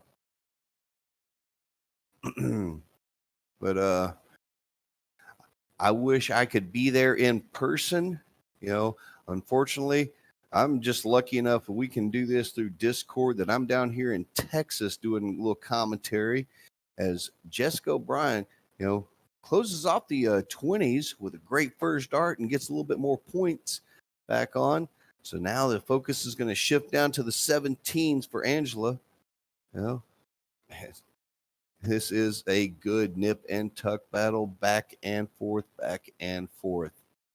But, man, all of these ladies just clicking and firing, loving it. If you're not enjoying this, I'm sorry, there's something wrong if you're not enjoying this as much as I am. Meanwhile, other matches, we do have men's semifinals matches happening around out there for doubles. We got men's and women's singles 501 that's going to be happening today as well.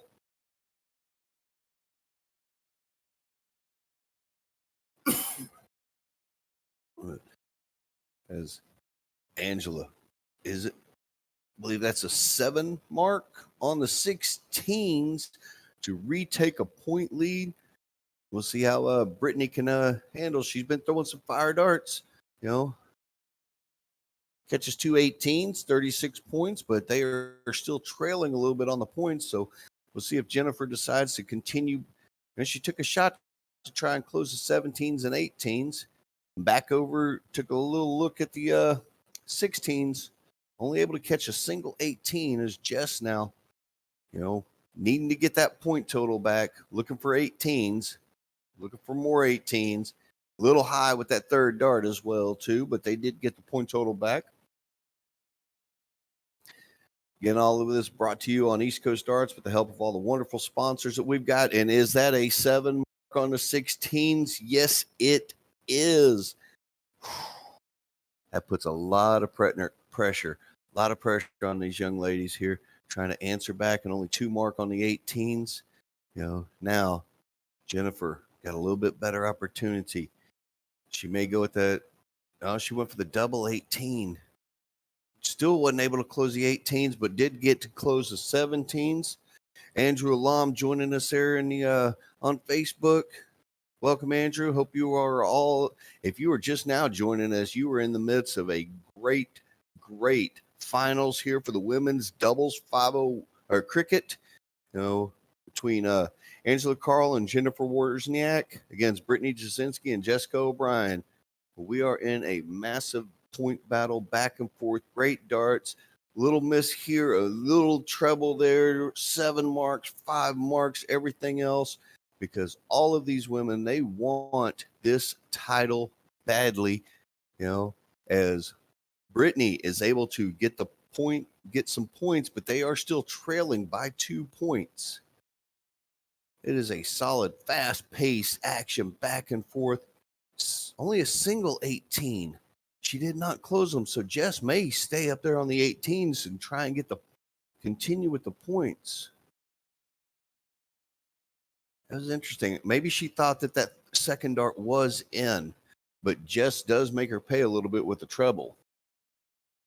I hope everyone is enjoying. Don't forget at this time, if you haven't done so, like, share, follow the page, everything else. As a 5 mark answer there by Angela on the 15s, and Brittany stepping up. 2 single 15s. Where's that third dart? And closes them out. So we're on to the bulls. We are looking at bullseyes. Beautiful double bull with the first dart. And she goes up and closes. I like that. Jess needing 3 bulls for the title. It's essentially 3 bulls to 2. 3 bulls to 2 at this point.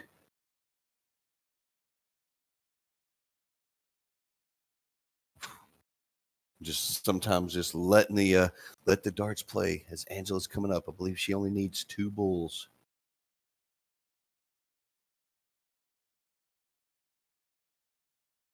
Compose, regroup herself. Got one right there to close. And a second one right there, 25 points. And that is the title, ladies and gentlemen.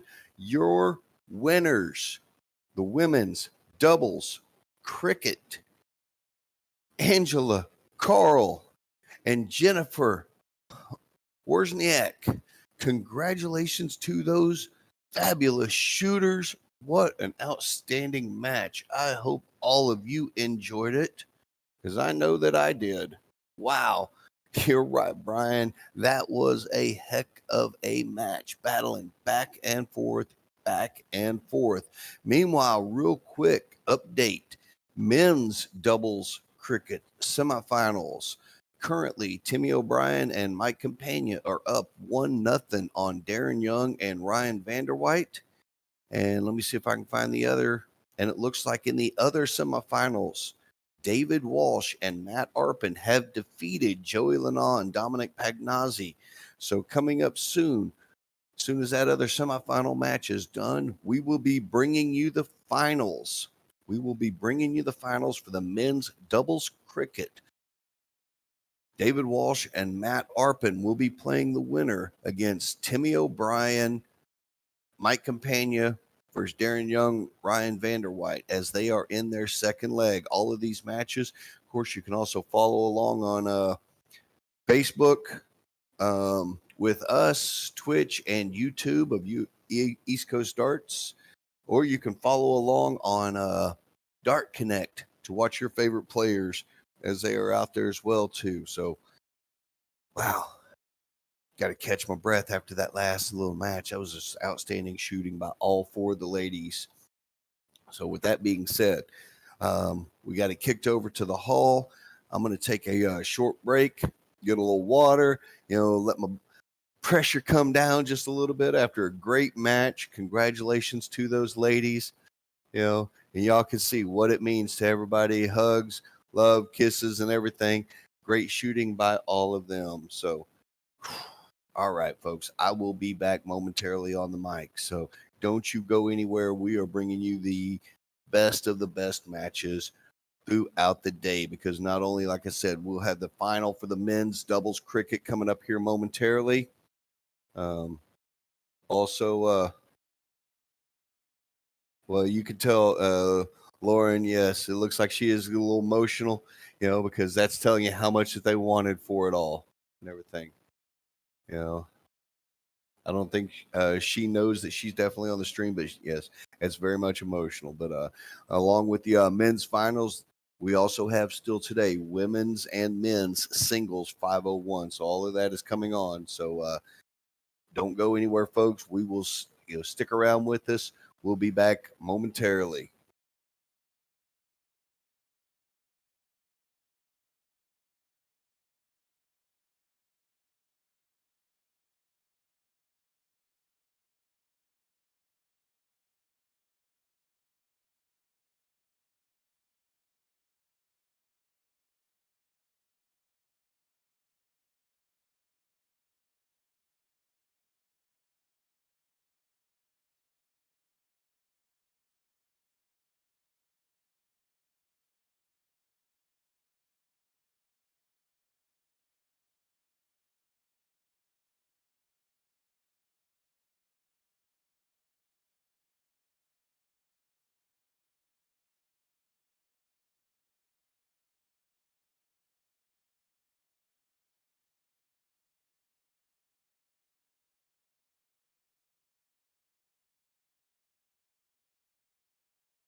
All right, ladies and gentlemen, we are back. We are back, and we are back with a bang because we have now coming up the finals. Final. Men's doubles cricket. None other than Ryan Vanderwhite and Darren Young. We saw him a little bit earlier on the stream, playing against David Walsh and Matt Arpin. So let's see if the Arpin Army is back in the chats.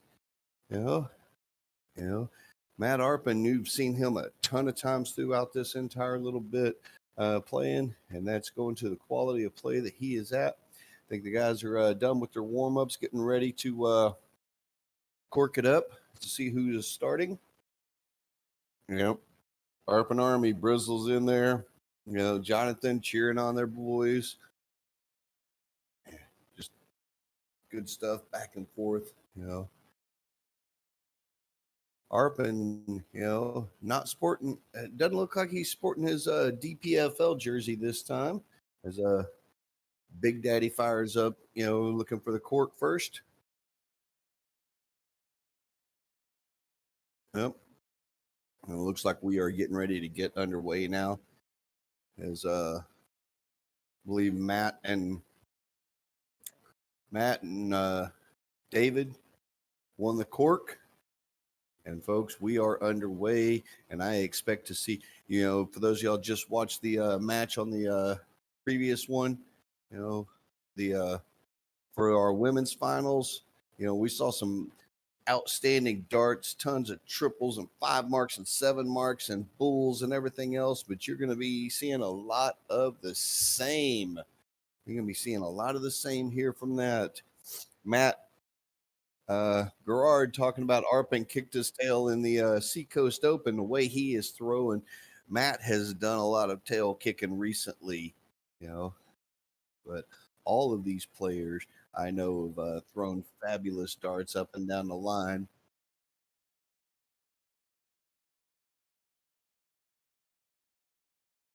There's Ryan taking a shot at 19s. Matt and David with a little bit of an advantage. Matt doing his traditional kind of bouncing around the board a little bit more, but two beautiful trip 20s there, extending that point lead, putting a little bit of early pressure on Darren and Ryan. But both of these guys, I know, especially Darren, having played on many big stages, he can handle that pressure. Felt a little blocked with those first two. That's why he took a shot up the 20s. We'll see how David responds. It's unique. David, I see his darts there, and he's got 2 black flights and 1 green flight.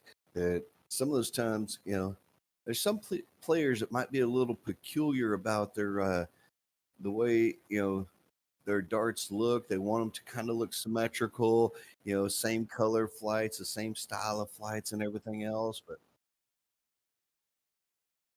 beautiful darts again from Matt, closing off the 17s, taking a look over at the 18s as Darren stepping up. May go 18s to try and regain a point lead. Nothing but 4 marks, 5 marks, everything else coming in from these guys. We again are going to see high quality. Jonathan can, I think Jonathan feels your pain there, Matt, because he says he practices with Matt Arpin and the Arpin Army, and they, he gets beat up by Matt a good bit too when they practice as well. So Ryan's stepping up now, and have to potentially shift over to another number of maybe 16 to try and regain the point lead. He actually goes at the bulls, and we saw him doing this earlier. This style of taking an opportunity, early shot at those bulls.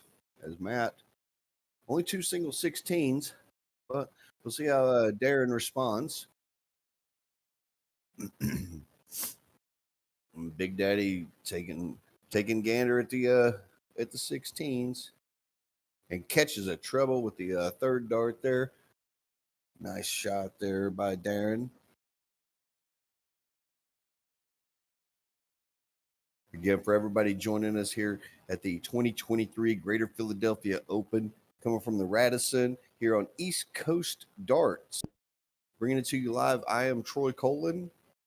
Bringing it to you, help of Matt Forkin, our producer in the background with all the button pushing and everything else, as Ryan connects on 2 bullseyes there. We'll see how Matt handles if he's going to go bulls. He's going 15s. You know, he might have gone points in some aspects, as Darren now closes out the bulls. May stay there for points and does so.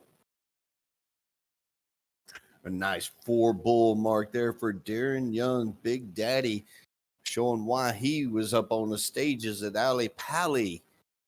There's David now wanting to regain points.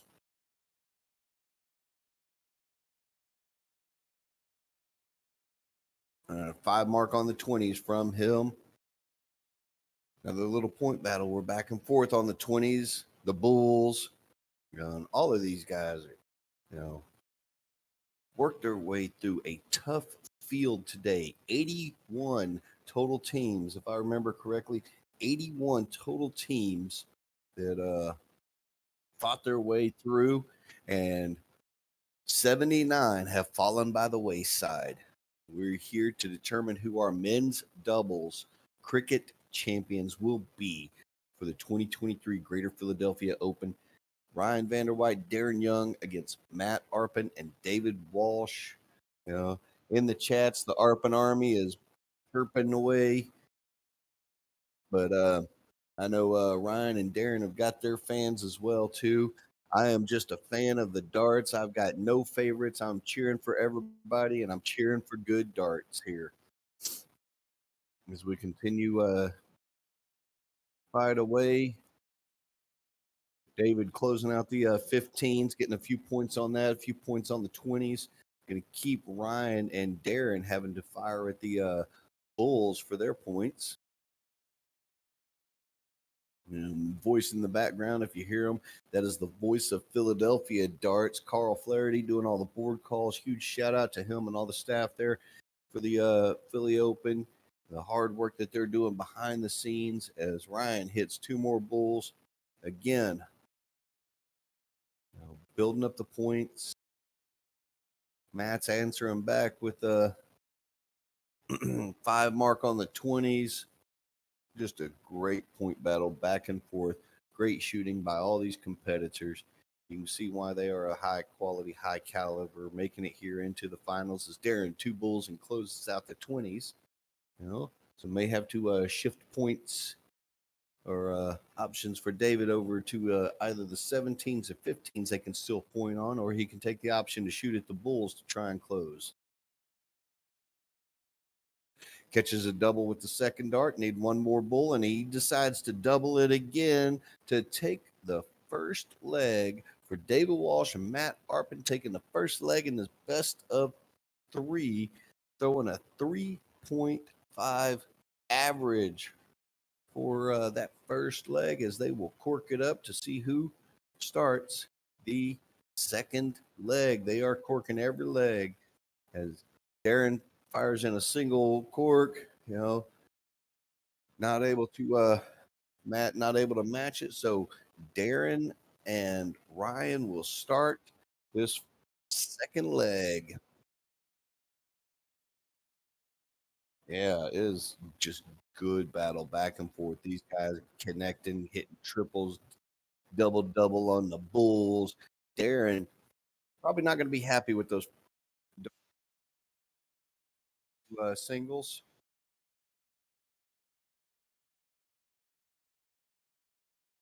As Matt's wanting to try and make him pay, but only able to hit 3 singles there.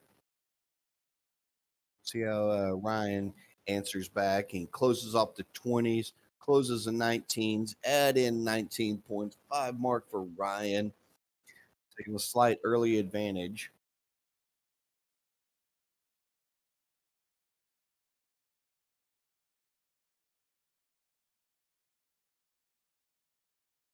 great answer by David, closing off the 18s as Darren. You know, he may take a shot at the 18s, or he's going 19s for more points. 4 19s so far. And took a shot, but just clipping a single 18. Took a shot trying to close out that little playhouse as Matt, you know, wanting to try and claw points back. Only able to get 2 singles at this point. And this is, again, one of those things we alluded to in previous commentary of singles compared to triples, you know.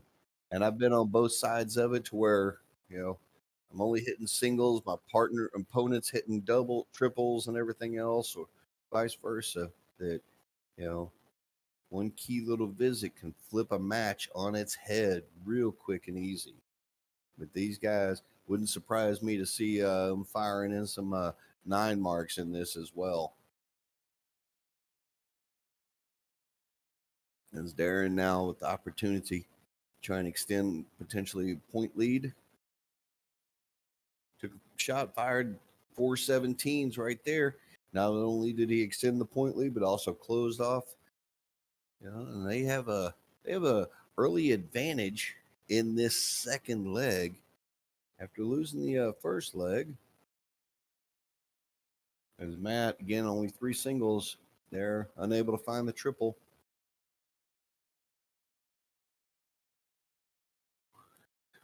And just like that, Ryan's closing down that playhouse, not giving them an opportunity to point.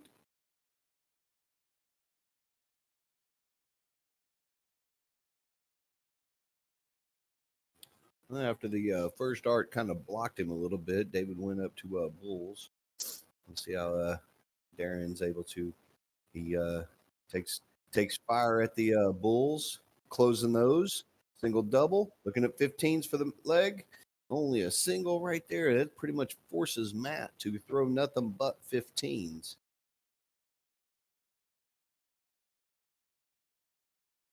Can't tell if that's a 3 mark. Yep, that's a 3 mark on there, as Ryan's got 3 clear darts, needing only 2 15s to send this to a final and deciding leg. And does so just like that with a 3.5 average for that leg as well, too. And we are going the distance. We are going the distance here.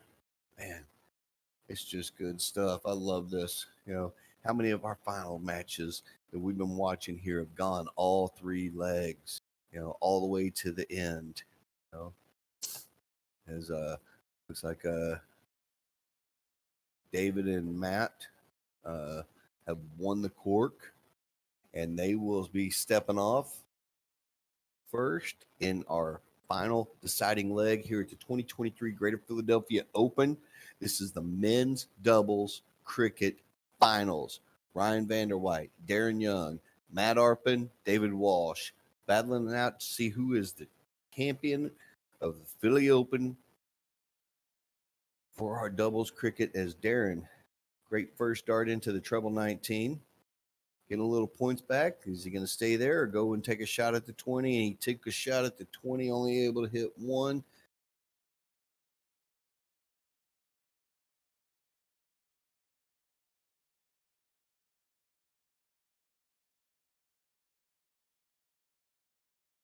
And David answering back with the 4 mark of his own.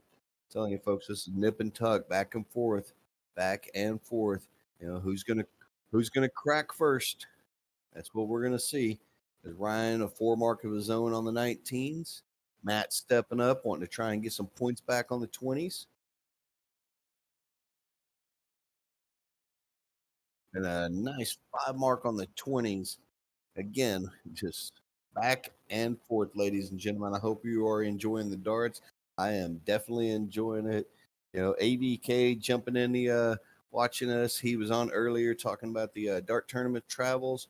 You know, I saw that you know, the bearded dart guy, Alex Spellman, everybody joining. Don't forget to give us a like, share, follow. Hope you are enjoying the commentary. Hope you are enjoying the darts. Well, I hope you're enjoying the darts. You may not enjoy the commentary, but you're stuck with me, folks.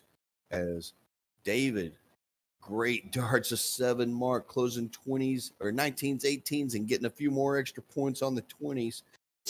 As Ryan now just fire to the 17s and answers back with the 7 mark of his own on the 17s. This is what I'm talking about, folks. This is what I am talking about. Triples galore coming to you live here. Ashley's in there saying, let's go Walsh. As Darren wanting to try and get a little bit of points back with the 17s. Only 2 singles there. As now David stepping back up.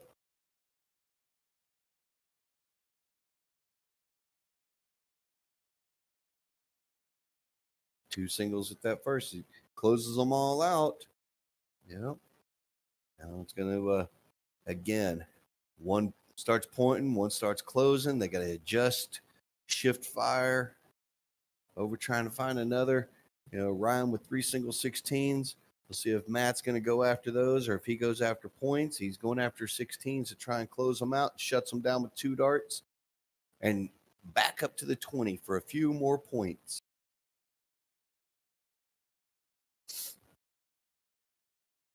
Now Darren taking aim on the bulls. Got 2 singles this first 2 darts. Closes them out with those 3.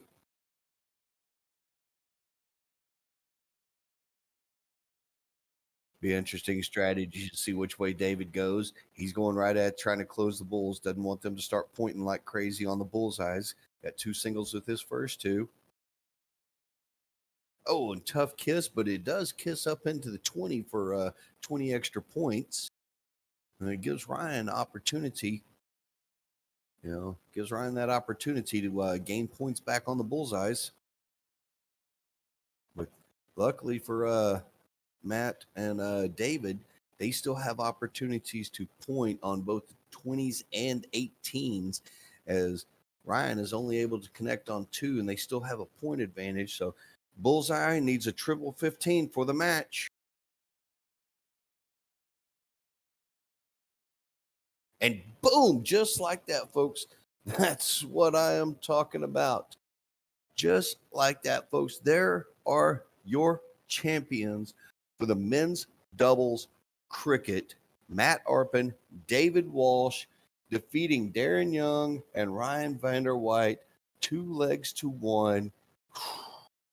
Man, outstanding darts. Kyle is asking, is Matt the MVP of the weekend? And I'm going to let you know, we've been looking over the numbers and such, point totals. He is currently in the lead right now, as I understand, for that.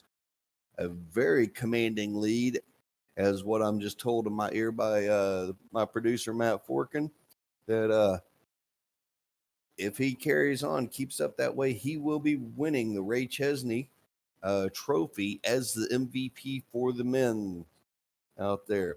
He has been firing all weekend long, folks. And if he does, we're going to be getting, at the end of the tournament, whenever they determine who the MVP is, we will, if it is him or whoever it turns out to be, we will be doing try and do an interview with them as well. So again, congratulations to Matt Arpin and David Walsh on winning men's doubles cricket here at the 2023 Greater Philadelphia Open. Great darts by all, and also congratulations to Ryan Vander White and Darren Young making it there into the finals. Unfortunately, just coming up just a touch short. But all throughout this, we still also have women's singles 501 matches and men's singles 501 are happening. And I can let you know that there are already busting out. I believe, Matt, just double check on my numbers there. But I believe we had 70 something women joining.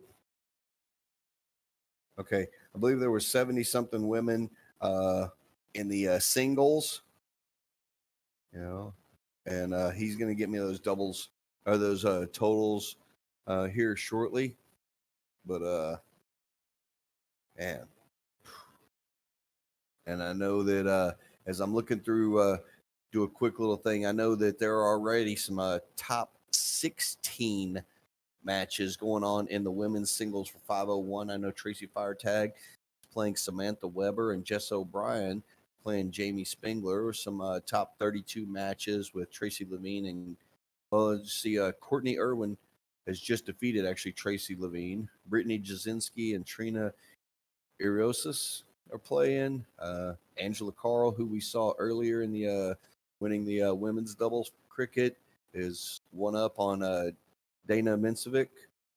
Okay. Also, 58 women. Okay, so I'm seeing that 58 women playing in there. Some of the top 64 matches. I see in there Ed Volmer and Johnny Kaczynski are locked up at one leg each. Brian Flieger is actually one leg up on Timmy O'Brien. You know, see Stephen Krikorian has just defeated Jeff Brezina, moving up into the top 32. Brian Blankenhorn and John Newsom battling it all out. You know, all kinds of matches happening up and down the line throughout everything. On the women's side, some of the ones moving into the top 8 already is Teresa Young, Marie McHugh, and Colleen Russell have already all moved up into the top 8. On the men's side, you know, there's just all kinds. We're still in the rounds of 64 on the men's side. So lots of good players battling away up and down the line there. So don't y'all go anywhere. We will be back on with our next matches. We are getting into the singles. Now we're getting into the men's and women's 501 singles at this time. So we'll be bringing you more matches here momentarily. I'll kick it over to my producer, Matt Forkin, you know, and he's got it on the hall cam. Not sure if he's going to be running some commercials for us, whatever the case is. But I will kick it over to them, and y'all stay here with us.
All right, folks. Thanks everybody for sticking around. There's a little bit of catch up on the darts going from the finals of the doubles. Guys playing catch up, women playing catch up on their singles matches here. But we are down here into a semifinals, women's semifinals match 501. Okay, best of three, going against Jessica O'Brien against Tracy Firetag. We've seen both these ladies on the stream this weekend a couple of times. That they're going to be battling away here in a best of three semifinal again. All right, and just give you an update of where the other matches stand. Like I said, this is a semifinal on the women's side. The other semifinal is going to feature Brittany Jasinski as she defeated Marie McHugh. And then there's actually still some catch up with some of the other ladies as they are pressing through. Okay, so I'm not sure who Brittany is going to be facing. But again, this is a semifinal matchup here between Tracy Firetag and Jessica O'Brien, semifinals of the women's singles 501. Coming to you live from the 2023 Greater Philadelphia Open here on East Coast Darts. I am Troy Colin. Looks like they have finished the cork, getting ready to start up here in just a second. And they are underway as Tracy starts off with a nice little 95, and let's see how Jess can answer. Look like a tough little bounce out with with one of her darts. Yeah, like I said, y'all seen both of these ladies battling away left and right, up and down throughout the day and throughout the weekend. Both of them are high quality shots. Tracy, very accomplished Northern Jersey, New York shooter that she has been in many competitions. Jess O'Brien, she's primarily around Philadelphia. But she is shot around in other locations, gone traveling a little bit as well too. I believe she won this year's women's Philadelphia Premier League, and not sure if what Matt's doing. I think someone kicked a screen over on your feeds. Okay, but he got it back on there. I'm unfortunately seeing just a little bit of a delay on my end sometimes with the Facebook, but the feed is live as Jess finally able to find a treble 20 there. Kind of gets her a little bit closer back into the game as Tracy has continued firing away, hitting triples, hitting that trip 19 pretty solidly as well. Is that two of them in there? Sure is. Let's see.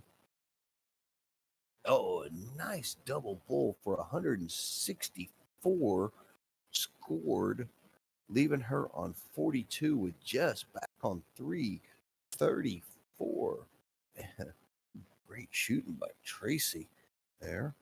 And she is going to step up, looking to try and take out this 42. Oh, first dart actually goes into the 15, leaving 27. She'll have to readjust her thoughts. Single 11, looking for double 8 for the first leg. Only a single 8 there, but she will be back as Jess is still back on 274 points. And Tracy's got some scoring power definitely going for her right at this time. Nice little ton. Brings Jess just a little bit closer. And Tracy's still going to have at least 6 darts for this 8.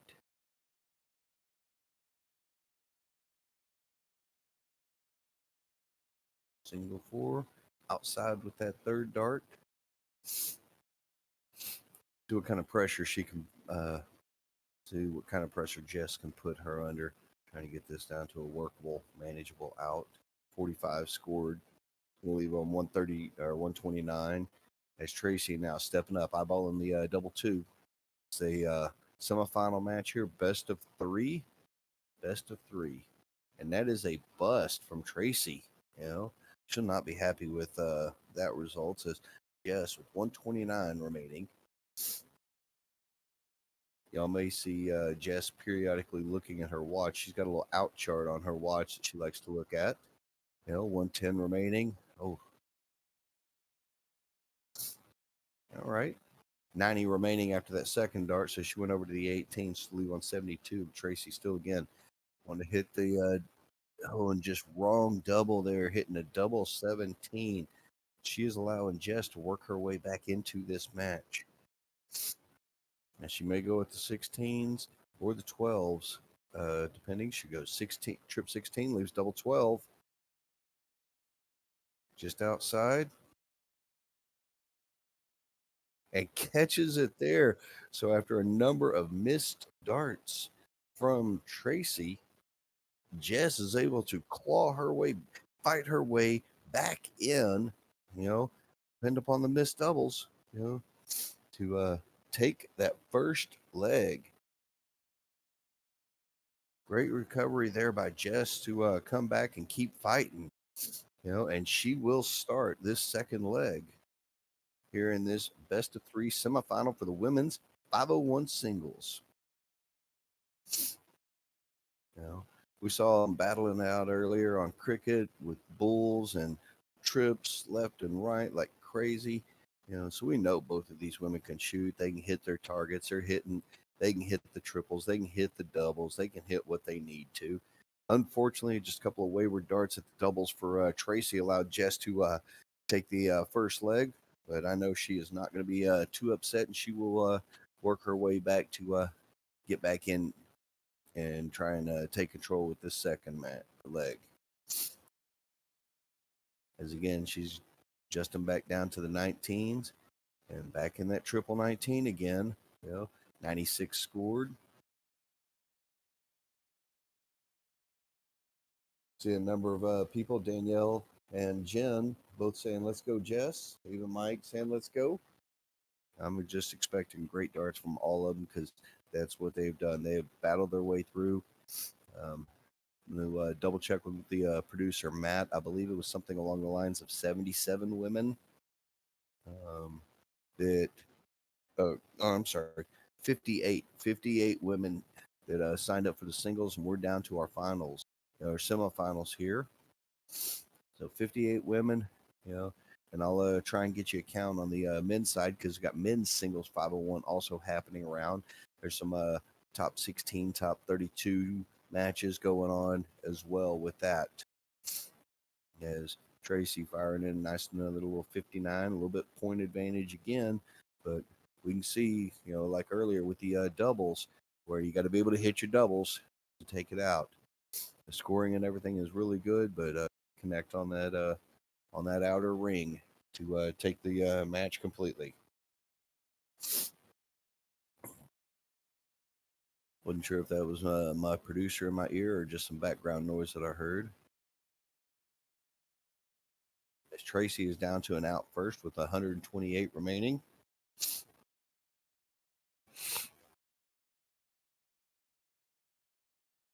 Jess trying to set herself up. She's going for the 19s because 5 19s would have left her on the big fish, as there was a correction on the scoring there. Tracy had 126 remaining, not 128. They made that correction. She's working her way down. Looks like 40 scored, leaving on 86 as Jess back on 218. Trying to find, and she does with the second dart, trying to find that triple. 81 scored, leaving on 137. And Tracy with 86, looking over at the 18, she may stay there. 68 remaining. Opts to go for the trip 20. All right. Leaves herself on 32 as Jess has an opportunity, but not after that first dart. 30 scored so far. She may adjust down to the 19s, and great third dart. 97 or 87 scored. It does put a little pressure as Tracy. Not one to mess around with the doubles this time, and does not, as she takes the second leg, first dart into the double 16, and we're going the distance here in this semifinals here. Again, Tracy Freitag and Jess O'Brien battling it out here. semifinals, women's singles 501, and they are corking up to see who is taking this. Who's going to start off on this third leg here.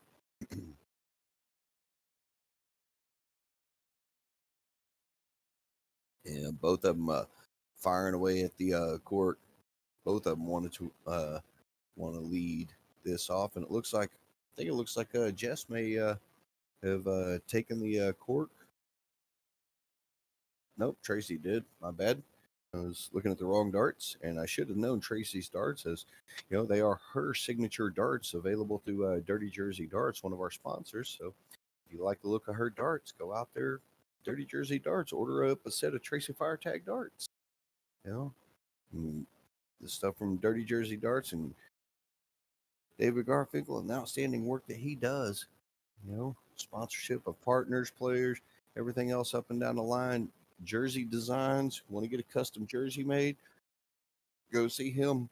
See, Tracy's also sporting the jersey of one of her other sponsors, the Flight Brothers and Sisters. Again, we talked earlier with AVK, Andrew Van Coverden, about the Flight Brothers and Sisters organization. Great job that they do. As a community. So, man, just good darts battling back and forth between all of them here. And here on this third and final leg here of this women's semifinals, as Tracy is again finding that trip 19 with consistency, firing a nice 133, giving her a good solid point lead, as well as Jess still back on 400 range, down into the 345 now. They just keep going and going, battling, triples, doubles, solid back and forth darts. She may adjust, and she does so up there. And is that a 131 scored or 130 scored? That's why I'm here commentating and not doing the math in my head. As Tracy is looking at 64 remaining after 12 darts. Maybe going over to the 16s with this first dart. Does so, hitting a single 7, leaving on 57, looking possibly 17, then tops. Up towards the tops for the match. Ooh, just outside for what would have been a wonderful, fabulous 15 dart leg. But she will be back, as Jess still back on 253. And not down to an out yet, as Tracy's got clear darts, fire away at the double 20. Outside with the first. And connects on the second dart. Congratulations. Nice little 17 dart leg there for Tracy, as she will move on into the finals. Women's finals. Tracy Firetag. Just great darts right there. And I will take a look and see if I can figure out who she is going to be playing in that finals. All right.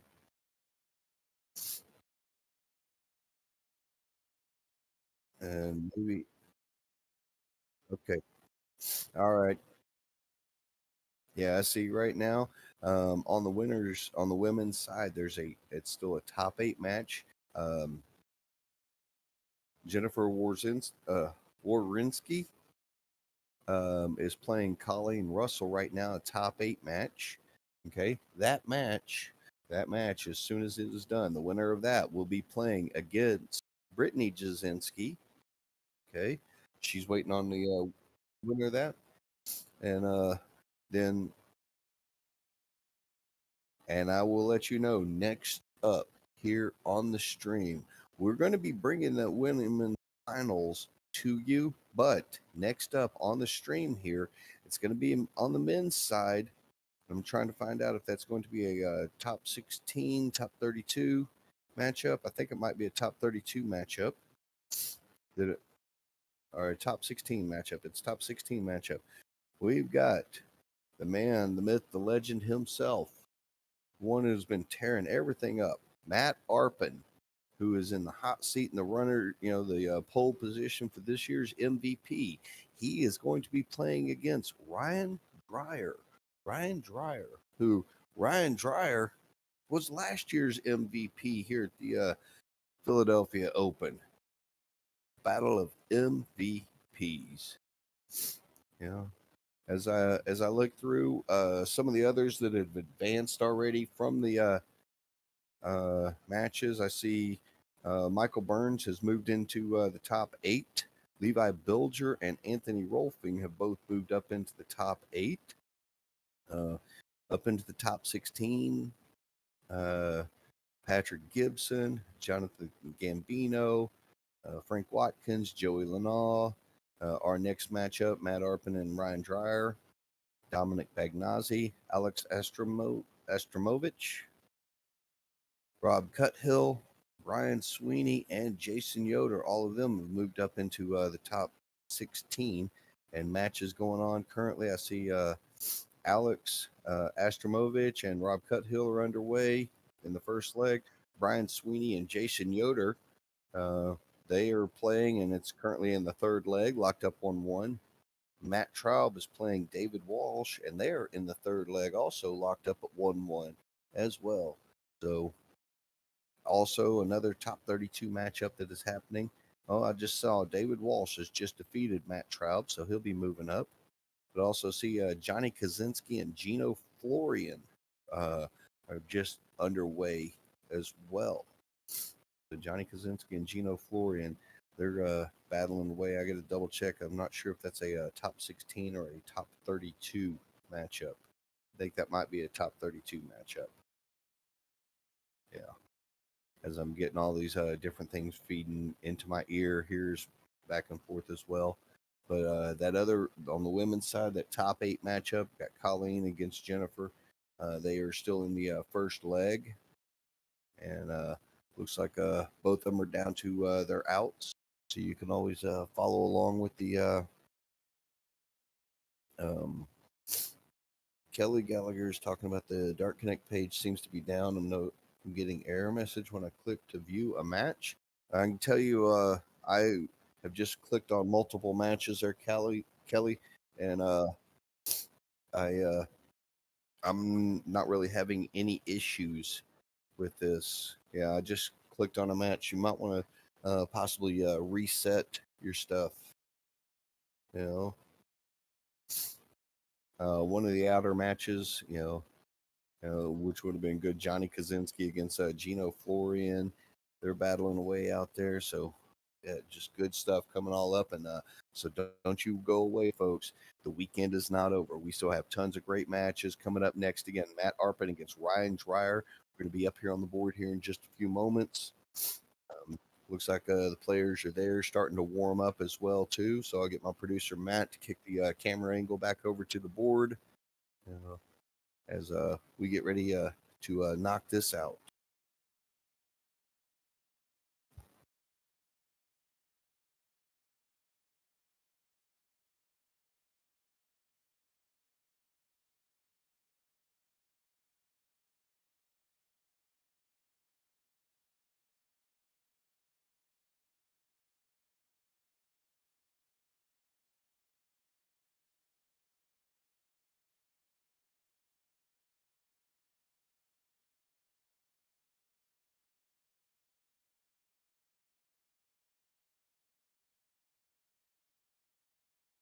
All right, so we see both of the gentlemen there warming up, getting underway. This is, again, a top 16 matchup between Matt Arpin, okay? Matt Arpin, he's got his Arpin army out there in the chats and everything watching, going up against last year's MVP, Ryan Dreyer. Ryan had a little bit tougher time going this year here at the Philly Open, but I know he is still a solid, tough, steady competitor, and I am looking forward to this match. I think it is going to be a real nice little barn burner here between the two of them, because I know we've all seen Matt is definitely firing on all cylinders, and I know Ryan definitely has the capabilities to click into that next level as well too. Outer matches, I see Brian Sweeney has defeated Jason Yoder 2-1. Gino Florian is up 1-0 on Johnny Kaczynski. I see Colleen Russell is taking the first leg against Jennifer in that top 8 for the women's side. and Rob Cuthill is up 1-0 on Alex Astromovich. So looks like the guys are potentially corking it up to see who's going to take off, lead this. Again, for everybody joining us, we want to thank you all for joining us here, the 2023 Greater Philadelphia Open here on East Coast Darts. I am Troy Colin. Got the producer Matt Forkin. Huge shout out to him and all the. He's been bouncing around, making sure the board, cameras, angles, everything else is all set up as we continue to battle away. But he's just been working like crazy to keep this going, and it looks like we're just about underway. But as I'm doing all this, I'm throwing out thanks to all of them, but I also want to throw out big thanks to all of the fans as well, as it looks like we are now underway here. Nice little ton to start off from Matt, or excuse me, from Ryan, as he won the cork. Again, this is a top 16 matchup for the men's singles 501, best of 3. Okay, best of 3. And then again, for all of the people, kind of keeping track out there, the MVP race again, it's pretty much. I wouldn't say it's 100% locked right now for Matt Arpin as the MVP, but it's probably about 99.9% the way he has been firing all weekend. I know he's going to be excited about that, him and the whole Arpin army that we've been having join us here as well. After a first 2 visits going without the triple, that he's able to adjust. As Ryan starting to click in, got 2 in there and just misses with that third dart. Hoping for the 180, but he sets himself up with a nice little 155, and just a good solid battle. So Ryan's going to have at least 6 darts for this 155, and I'm just going to triple there. We'll see how he adjusts. He goes down. Is he going to go straight at the double 19? He does. And I'll just have to let my producer, Matt, know that I'm going to let you know. Hey, Matt, you still with me? Yeah. My view for Discord, that screen or something is blocking the I can't see the double 3 and I can barely see the double 19. All right. As Ryan is able to take out the 38, taking that first leg, is a cork up, getting ready to see who's taking out this second leg.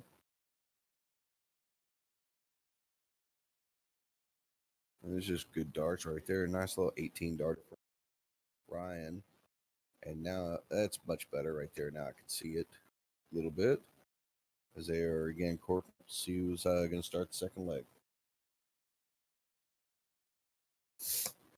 And it looks like Ryan has won the cork, and he will be starting off.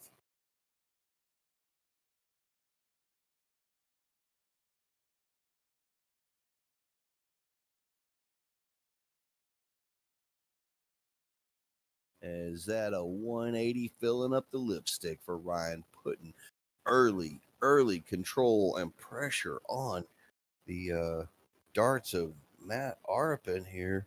That first 180. That might have been the first 180 we've seen of today. Of course, most of the other stuff we've been watching cricket, so that's fair. But I know it's not the first 180 of the tournament for these guys. Yeah, all of them have been just clicking fire and big darts left and right. An answer there from Matt.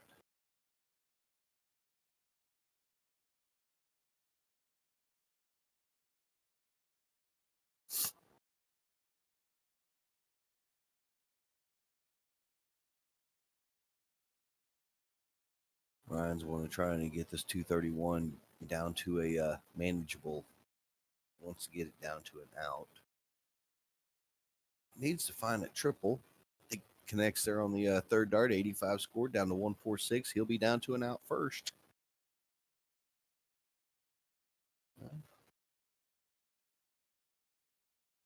As Matt finds a trip 19, scoring 95 on his own, but is not in an out. So Ryan actually with 6 darts take out this 146.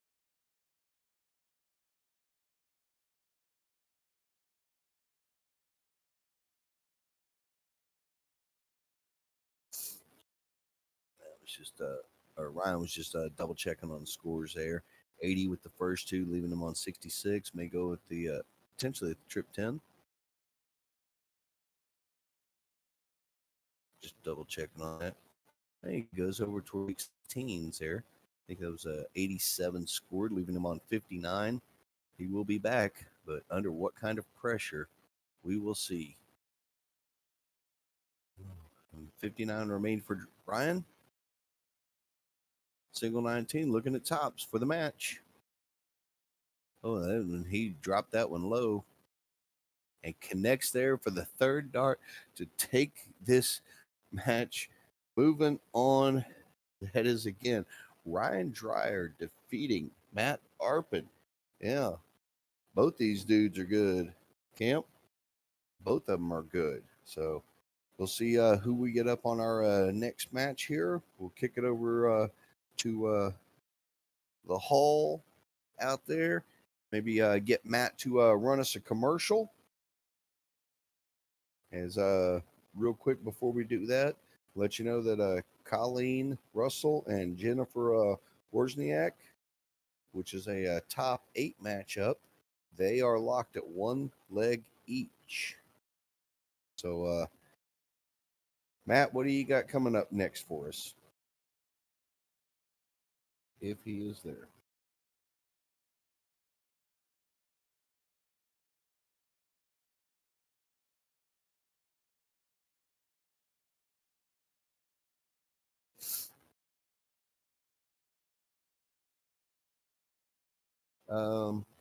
Hey, real quick, for those in the chat, Ryan actually did win the MVP last year.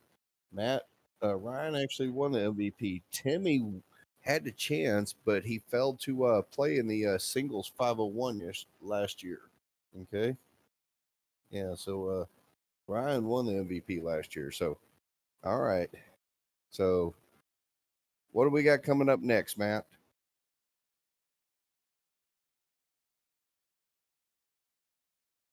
Okay, so our next match will be the other women's semifinals. So as soon as that match between Colleen and Jennifer wrap up, the winner of that will be moving on to play against Brittany Jasinski. And just give you a quick update there. It's getting close. Both of them are down to an out. Jennifer's sitting on 68. Colleen's down at 90. Jennifer currently has the darts in hand. So with that being said, we'll as soon as that match is finalized, we'll get that next women's semifinals over to you. So till then, enjoy the view of the hall. Look around. Look for your favorite players. Everything else. And hope you are enjoying.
I'm on. Are they on?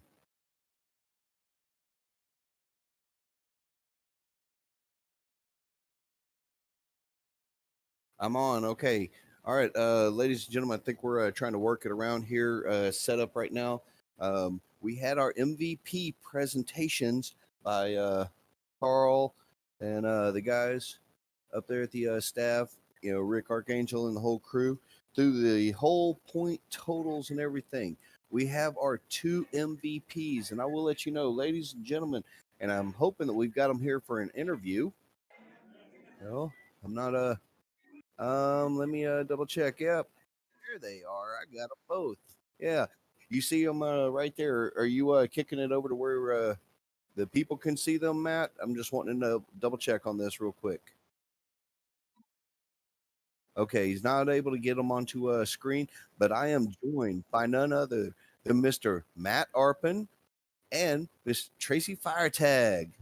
You know, I'm gonna let first of all, congratulations to both of y'all on your MVP titles out there. Um, Matt, I'm gonna start with you a little bit. Okay, I want to let you know first and foremost throughout all the evenings, past couple of days, you have had a vast showing within the chats of cheering you on to the point. I don't know if you're aware of this, but we now apparently have the Arpin Army happening. Okay, so tell us first of all, congratulations. How do you feel on winning this? You know, and how do you feel like your darts were going for the weekend? I feel absolutely amazing, and I feel very proud of myself. I put a lot of time in this game, and it means the world to me, honestly. So. Okay, I'm going to have to ask you to speak up a little bit and project a little bit better. Okay. Yeah. There's Matt. Hi, Matt. Matt's doing our outstanding job with the bit. All right. Well, first of all, Yeah. I'm Hopefully very we don't happy get too with much background. Can you hear me now? Yeah, I'm hearing you a little bit better now. All right. Now, first of all, yeah, I'm very happy with my game, and I put a lot of time and effort into this, and I'm very proud of myself to how I performed this weekend. And I overcame some games and everything. So yeah. Well, not only of the outstanding job that you've done here this weekend, in the past, I've been watching you and I've had a number of the people like Scott and Ashley and everything throwing out all the stats and stuff that you have won over recently. You know, CDC tour cards, reaching finals and stuff down at Seacoast, everything else.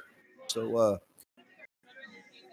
you're getting ready. You got your CDC card. You're going to be touring around, going to those different locations. What are your expectations of what you're looking for your darts in the coming year? You know, I'm expecting to go out and I'm expecting to win. I mean, like I said, I put hours a day into this game, and I expect a lot from myself. And I know I have that game and that high level within me, and I know I can do it. So that's really what I expected myself when I go out there. So. Yeah, and we've all seen evidence of that all weekend long. I mean, firing darts back and forth, your cricket matches and everything we were commentating on and everything.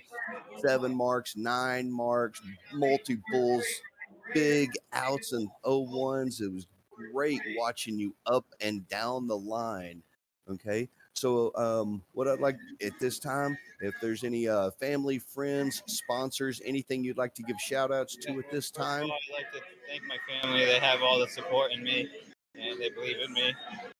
And I'd like to thank my newest sponsors, Galaxy Barrel, and also DPFL and Tee Up Taproom as well. And my partner today, Dave Walsh, he's been great today as well, and we've been a great team today. I couldn't have done it without him either. So it's been great. It's been really great. Yeah, you even had Tim Way from DPFL cheering you on with your DPFL jersey yesterday, you know, and all. So, again, congratulations to you, you know, ladies and gentlemen. This is 2023 Greater Philadelphia Open. Ray Chesney, men's MVP, Matt Arpin, getting cheered on by the Arpin Army as we see it. So congratulations again to you. And now I'm gonna turn over to Tracy. Okay, Tracy, you and I, we've talked a number of times in the past. First of all, congratulations to you also on winning the 2023 Greater Philadelphia Stacy Bromberg MVP trophy. So tell us how have your darts been flowing for you? I've watched you a number of times on the finals and stream that we've had. So tell us how you're feeling. Yeah, so actually, I've been kind of struggling this weekend. I don't feel like I've been shooting really well, but I think hopefully I'll pick it up right now and win the finals at 501.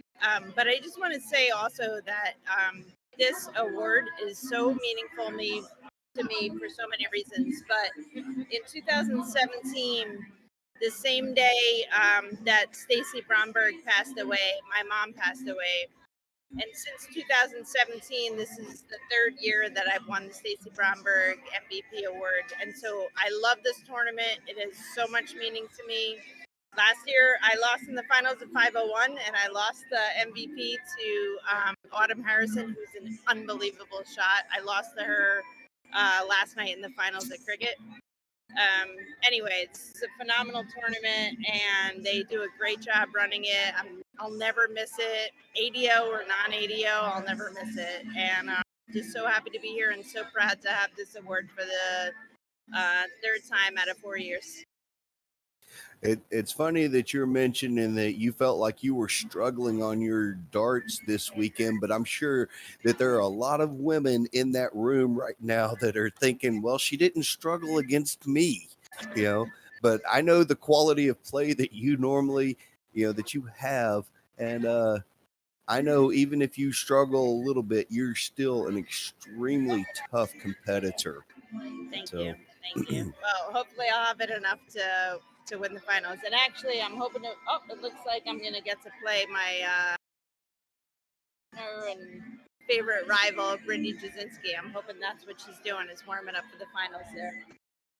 Well, I think Brittany has got a match first prior to that because either I'm not sure. I think Jennifer. I think she's got to play Jennifer first in the semifinal. But you'll get to play the winner of that one there. But any sponsors, family, friends that you would like to go ahead and mention? Yeah, of course. First of all, I just always want to thank Dave Garfinkel from DJD, Chrissy D'Angelo from D'Angelo Sports. We got Headbanger Sports, Ken Smith, and Extreme Sports, of course, with Holly Dye and Jesse Beach. And I have a new sponsor this year. Oh boy! Don't forget your Flight Brothers, Flight Sisters. I got JP Doyle's though. They're like big for me, and they're from Sleepy Hollow, New York. And of course, I got Flight Brothers, Flight Family, Flight Sisters, Ladies Metro, DPNY, DPFL, all of them. Thank you so much. And also, if you don't mind if I jump in, I'd like to thank my best bud and practice partner and my biggest fan as well, Jonathan Marshall. Thank you. And also my Liberal Club Dart League back home and all my fans over there. Appreciate you guys. Thank you. Yeah, Jonathan's the one that was feeding us a whole lot of information, saying that he was a little tired of getting beat by you all the time as well. Yeah, we practice all the time, man. Yeah. It's Tracy is interesting. You mentioned one of your sponsors, the Extreme Darts with Holly Dye. That's where I'm actually at right now. Is Holly and I are here down in Texas together, so you never know. Matter of fact, I just saw her Friday night. We were playing in a soft tip tournament, against one another and all. So. Well, Holly is awesome, and they've been such a great supporter. I'm so happy this year to have been advanced to the gold team and to get Extreme Female Dart Player of the Year in 2022. So that was awesome. That is outstanding. So, and for both of y'all, I wish y'all both continued success throughout the tournaments. I know, Matt, your day is done for the day. Probably getting ready to wrap up and head back up as I believe someone said Rhode Island's #1 player. Okay. And Tracy, you got to go and do a little bit of getting ready for your finals. So I want to wish you the best of luck in that. Okay. So again, ladies and gentlemen, there are your MVPs for the 2023 Greater Philadelphia Open. Matt Arpin, Tracy Firetag. Thank you both so much for joining us here. We'll kick it back over to the action and everything. And it's been a pleasure speaking with both of y'all and watching and commentating on your matches all weekend. And thank y'all for taking time to join us here. Thank you, You as Troy. well. Thank you. Thank you.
Okay.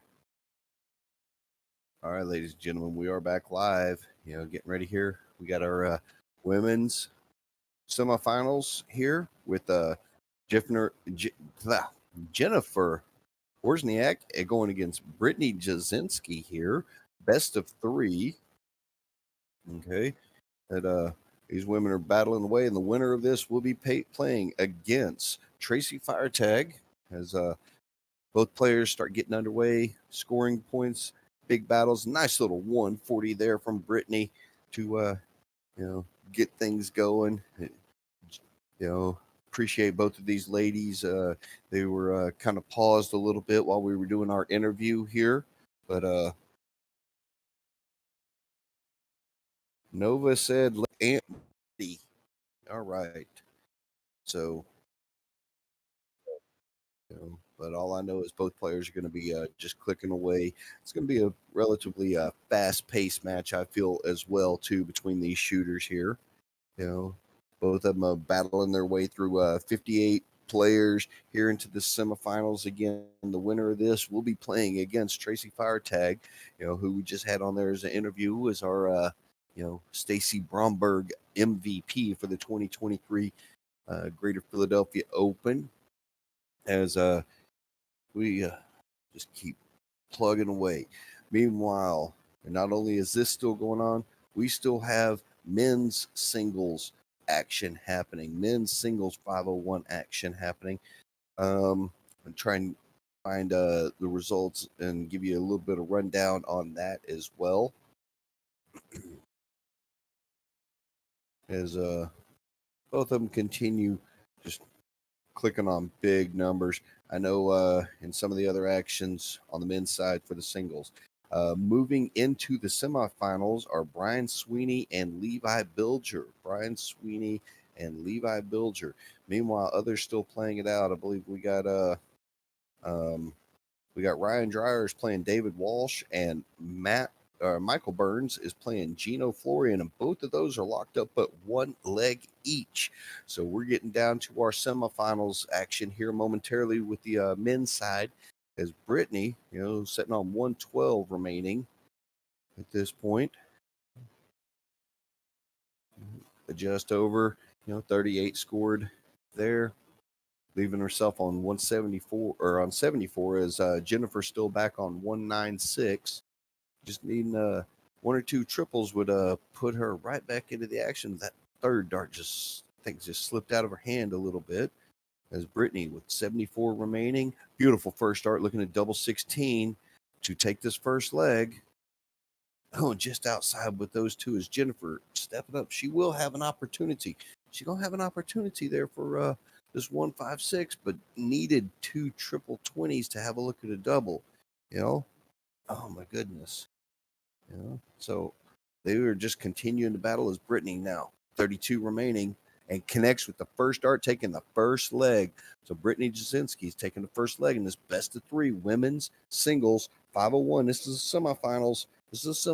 Winners to go on and play against our 2023 MVP Tracy Firetag, and they will cork each one of them. Looks like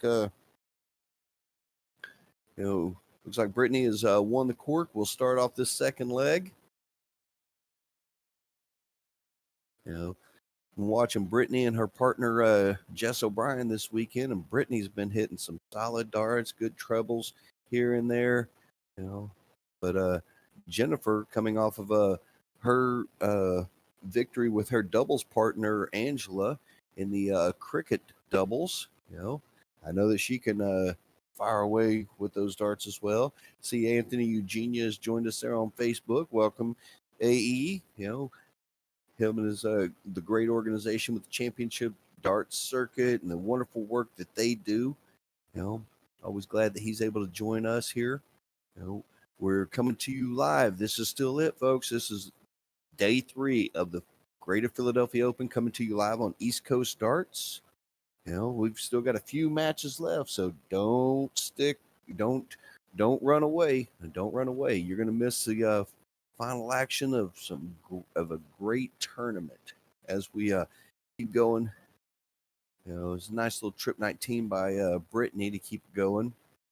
But and you're right, Anthony. If it doesn't matter if it's going to be Brittany versus Tracy or even Jennifer versus Tracy. All I know is it's going to be a good match either way between them. But things are clicking along, moving along. In the background, you still see the crowd, still see the people out there wanting to cheer on their favorites. I don't think Jennifer will be happy with those first two darts going over into the single ones. Britt wants to try and take advantage of that.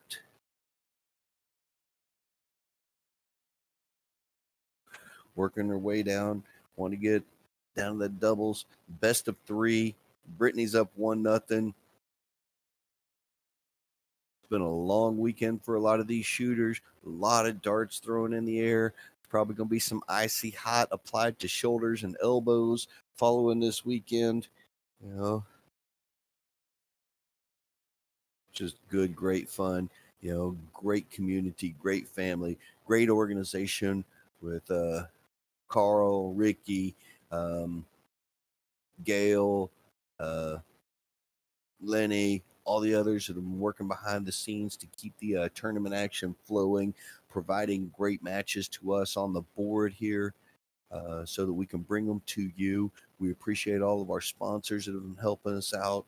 You see the logos, 9 Dart Out, McKenna's Pub, all the others that are helping to not only sponsor the Greater Philadelphia Open, but also our stream here through East Coast Darts. Matt Forkin working in the background as the producer here, clicking the buttons, running around, making sure the tablets are set up, camera anglers are good, setting up the interviews with the people, and if y'all just missed it, we just had the interviews with our two MVPs, for this. The men's MVP, Matt Arpin, him and his Arpin Army. On the women's side, we had the women's MVP, Tracy Firetag, and you will see her up on the next because she is waiting for the winner of this. So great job by him setting up the cameras and getting them up on the screen as well, too. Carl Edge, joined us here for a bit on the chats. Great job by him. Unfortunately, he had other family issues that took him away from yesterday. And today is Brittany, 48 remaining. Single 16, looking to the double 16 for the match. Over the double 8. And just a bit high, But she might be back. Jennifer sitting on 125. May go bullseye with the first. May potentially go bull. Chose to go down to the 19s. 106 remaining now.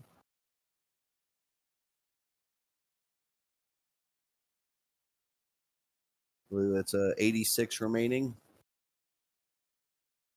Just double checking all of her math and everything. As Brittany now got three clear darts, looking at double 8 to close out this match. And connects with the first dart, winning 2-0 over Jennifer Wozniak. Okay, Brittany Jasinski moving on into the finals where she will play against Tracy Firetag for our women's 501 singles. They've played as double partners against one another, and they've played against each other a number of times, and they are going to continue to do so. On the men's side, we are at semifinals on the men's side also. We're going to have Levi Bilger playing against Michael Burns on one semifinal. The other semifinal will be David Walsh playing against Brian Sweeney. Brian Sweeney against David Walsh and Levi Bilger against Michael Burns. And I believe they already called those matches up on the outer boards. So I know that we will be getting that men's final here onto the stream board. Okay. But coming up first here in just a few moments, is going to be our finals for the women's side between Tracy Firetag and Brittany Jasinski. So that'll be up first. See people out there on the chats. Aaron Quinn running up there, wanting to get some photos, with Brittany, with Justin Harris. See other people watching and looking around in the backgrounds. Mike Campagna, who's had a great weekend shooting back there. You see Angela Carl, who's had a good run there. And I just heard on the announcements there, Carl Flaherty announcing the finals coming up here onto the live stream between Brittany and Tracy. So that match will be getting underway here very soon. Okay. So as the players get into the position, start warming up. See Matt's gone out there to make sure the tablet has got all set up. Again, I can't emphasize enough. Huge shout out to all of the players, all the sponsors, all of you, all the fans watching, joining us. And if y'all weren't able to make it there in person, I'm glad that y'all were able to join us here on East Coast Darts watching. Hopefully you've clicked on those like, shares, and follows and notifications and all that other good stuff so that you spread the word of darts out to the people all throughout the world, North America, the world. As I'm coming to you live here, man, this is just good stuff. Lauren's talking about she switched screens for 3 minutes and the boards in the background were gone. Yeah, Joe Hedrick and the Dart guys who run the stanchions and everything, great job at the setup, and they are very efficient with not only the setups but also with the teardowns. getting things prepped up because I'm sure they're getting ready to move on to their next location for the darts. But thanks to the Dart guys from Flashpoint Designs, the setup that they've got there out of Ohio. They bounce around to a number of the tournaments, setting everything all up.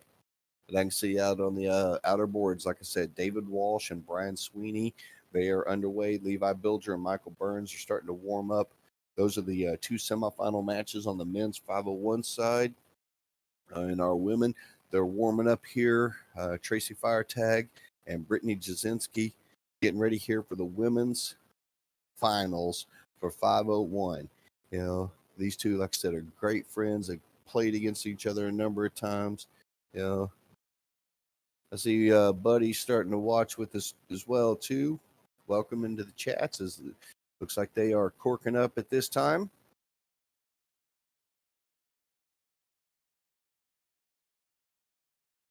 And Tracy has won the cork, so she will be starting off this first leg, best of 3 finals, women's 501. And I know both of them are going to be wanting this. And Tracy starting back down on the 19. She's been shooting well down on the 19s as she did in previous legs. 41 scored. Brittany is going to be probably starting up the she went down towards the 19s as well too. And different players have different actions of what they want to go with, how they're feeling, if this number is feeling good or that number is feeling good, whether it's 20s, 19s, they've got their favorite doubles that they like to shoot out as well too.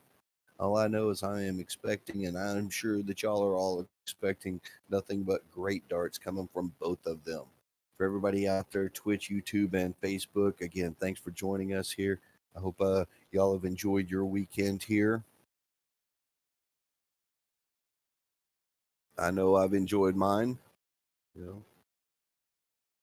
As Britt only with 17 scored on her last, and see, Tracy able to make her, punish her a little bit. The 83 scored.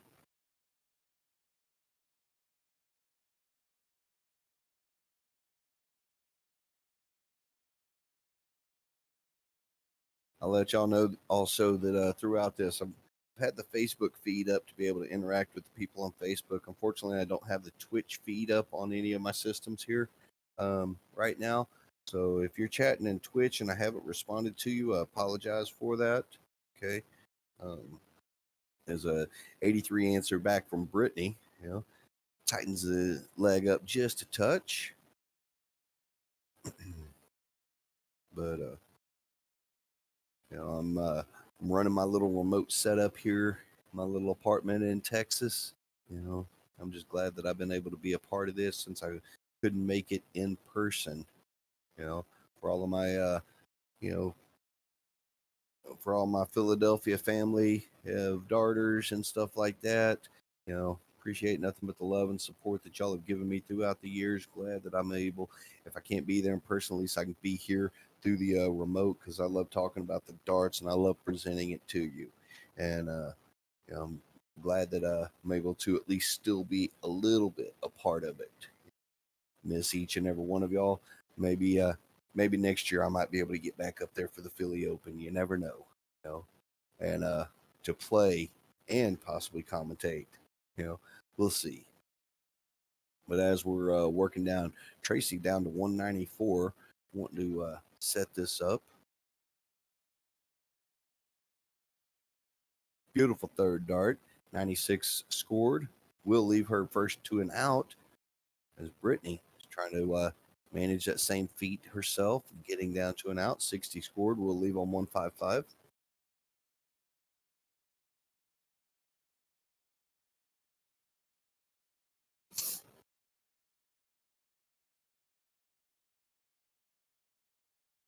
I believe that is a triple. 76 scored would leave her 22 and just inside the wire on the double 11. Brittany's got an opportunity here. 155, beautiful first dart, looking at triple 19, and I think that just went into the trip 7. Oh my goodness. So she had 95 remaining, so great adjustment 74 hits that, leaving her on 32 is Tracy now with 11 remaining. It's a battle for that first leg.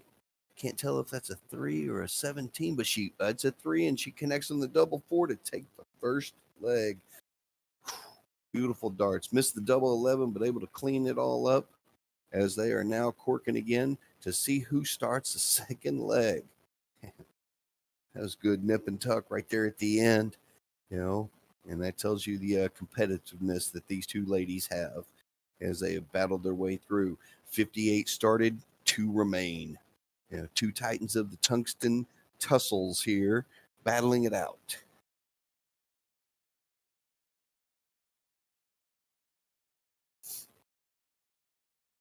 As Tracy again starting off.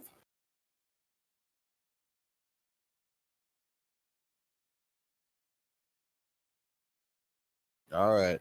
Just giving you all quick updates on some of those outer board actions for the men's singles. Apparently, we are again down to the semifinals on the men's side as well. And just looking over all of the information as we are still underway here with the women's finals. We're in the second leg of this best of 3 between Brittany Jasinski and Tracy Firetag. Levi Bilger, Michael Burns. Michael Burns is up 1-0. And David Walsh, Brian Sweeney. David Walsh is up 1-0. So that's where the current standings are for those men's semifinals. And again, we will be bringing that final to you immediately following this.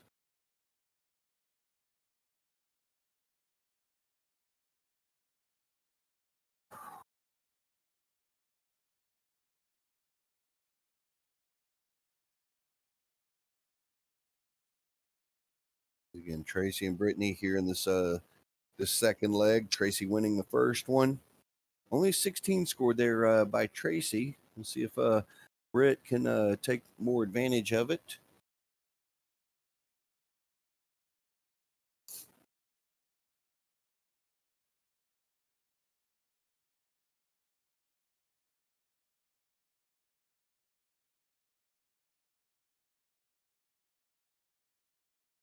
All right. Apparently, Brian Sweeney has now tied it at 1-1 against David Walsh as well, as both these women continue hitting it into those triples, working their way down. Here in the second leg, best of 3, women's finals, 501 singles. Outstanding darts coming to you live from the Greater Philadelphia Open for 2023. Tracy Firetag, Brittany Jasinski. Again, after battling through 60 or 58 players, we are down to our final 2 here. Brittany and her partner Jess O'Brien played some singles, doubles, second places, etc. Tracy and her partner Kim Leduc, I believe it was, winning, playing, battling it out. Both of them, fierce competitors. They both cheer each other on, but they also want to beat each other. As Tracy with 195 remaining should be down to an out first. We'll see how her darts flowing with this leg. 57 scored, leaves her on 138. As Brittany down at 208 wants to try and set herself up to get to an out. And 58 scored, will be on 150. Who's going to take their ton plus outs first? Looks like a 22 scored with those first 2 darts.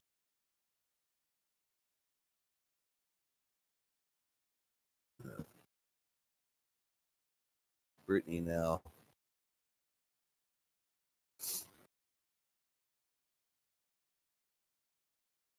Dart's kind of drifting a little left and right, and she will not be happy with only scoring 17 at that position as Tracy. 97. With 76 remaining. Is she going to go up to the 20s? Oh, she stayed on the 19s. Can't tell if that was a double 19. No, it was out. 38 scored. There's Brittany now with 133.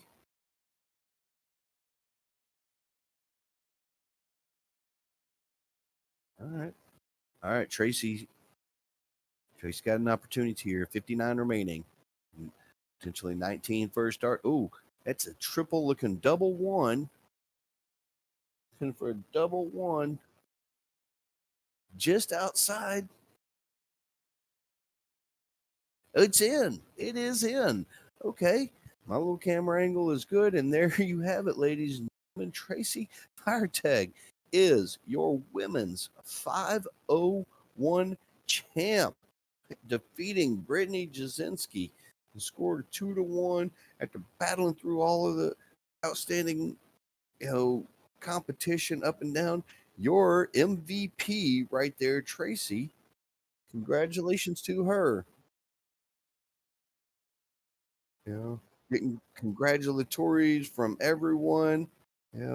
Just great shooting by all players there, and congratulations. And that right there, folks, that's why she won the MVP. That level of quality, play.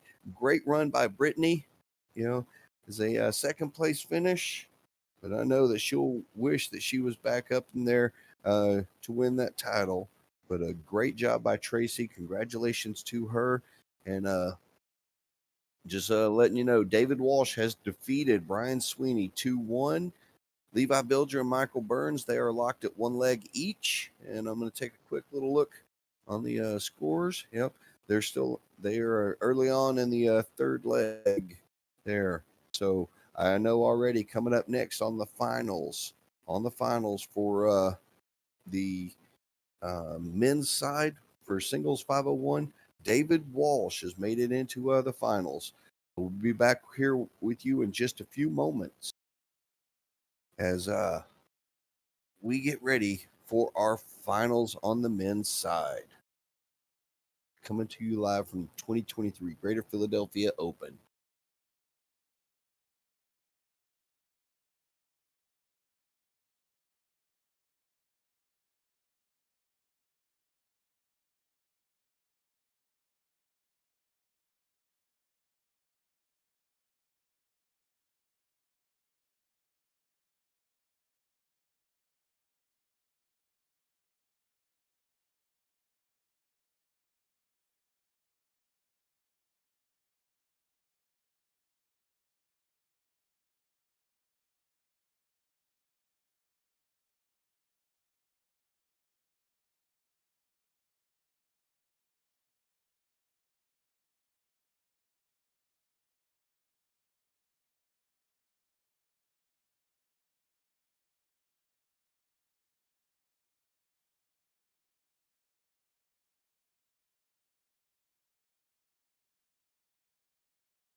All right, ladies and gentlemen, welcome back. Welcome back. And we are here. This is it, folks. That's going to be our last match. We have the men's singles 501 coming up. We got none other than Mr. Michael Burns going up against David Walsh. And I know there's a number of people that are out there cheering on for their favorites, whether it's Mr. Burns, Mr. Walsh, whatever the case is. Both players, been shooting great throughout the day here on the singles. As they're doing their warm ups, I think they're getting ready to cork up here in just a few moments. But great job and congratulations to both of them working their way through this very, very tough field they have. You can see one of the players in the background. You see in the background there, none other than the MVP himself, Mr. Matt Arpin, cheering on his doubles partner, David Walsh. So, again, they're still. What? He's going to chalk for them? That's what I'm just hearing. Man, nothing like such an important match that you have the MVP that's going to chalk for you. And that just tells you the commitment. I'm sure that's how he is supporting his doubles partner there, David. So, yeah, it's just good stuff. Again, both these guys, David playing out of, oh my gosh, somebody told me where he shoots out of, and I can't remember. Okay. Well, I know Matt shoots out of Rhode Island. I know, but no, David shoots out of, I believe, the Minutemen League Boston area. I think that's what someone was telling me. Just I'm having issues with my my Facebook chats are not wanting to come up. So looks like they are corking up there. Our cork is done here, and we are getting ready to get underway. Okay. All right. Okay. He says humble in Rhode Island. Okay. It's all right. So we are corking is underway. Match is underway. Both guys giving each other a little love, and we are firing away and starting off right off the bat with a nice little ton from Michael Burns. Yeah, and Dave is out of the Boston, Massachusetts area. Okay. That's what I thought. Yeah. Jonathan Marshall giving me an update on there as he answers Michael's 100 with a 140 of his own. So this is another one of those matches, folks, to where you blink and you might miss it. Okay, as both of them are going to be firing away. I believe, Matt, what was the total number of entrants here on the men's singles? 108.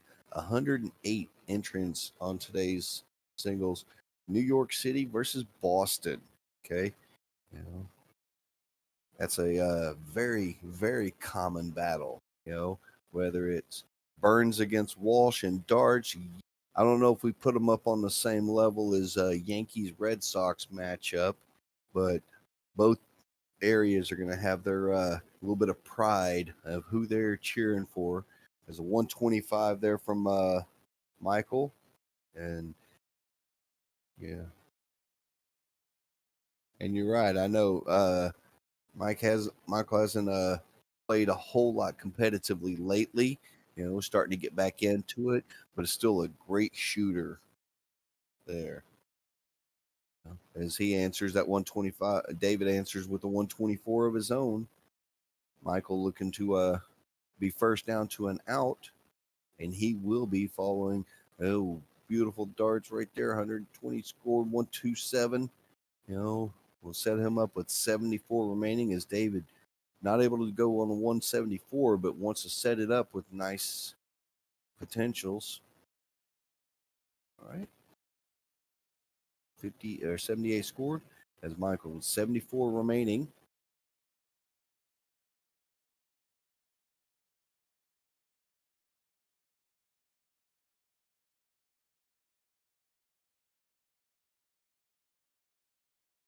Yeah, I'm not sure what routes he was going there, with that 74 remaining. But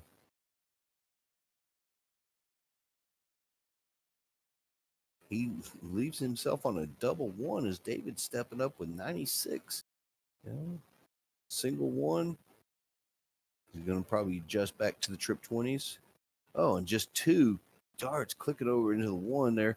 Not going to be happy as Burnsy nails the double one with the first dart, taking the first leg in this best of 3. And they will again cork it up to see who starts off on the second leg.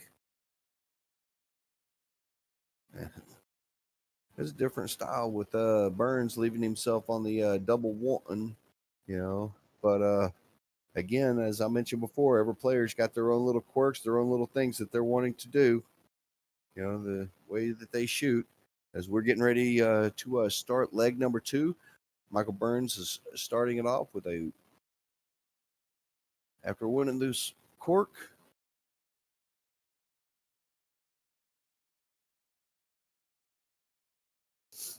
He starts off with a nice ton.